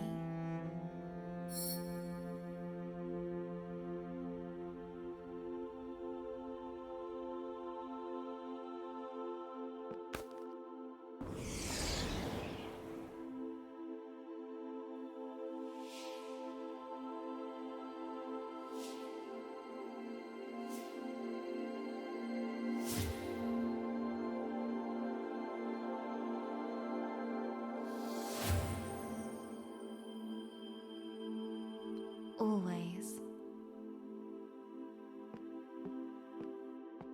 Let's see what adventures lie ahead.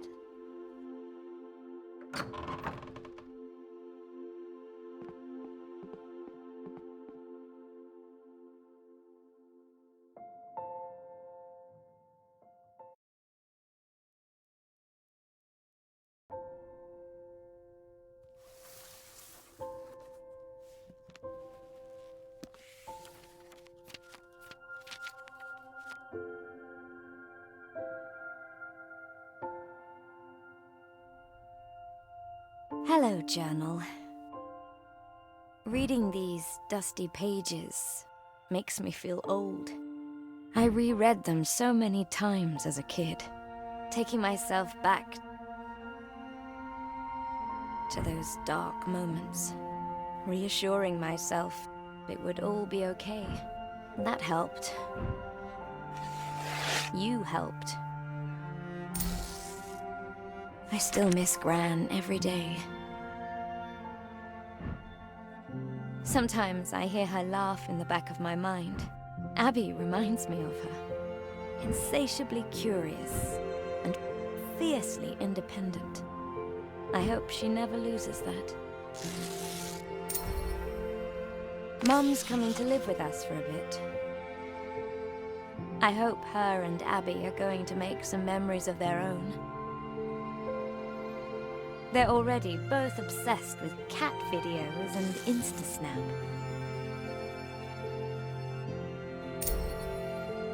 Abby's birthday is coming up. Maybe I'll get her a journal of her own. She says she wants to be a writer.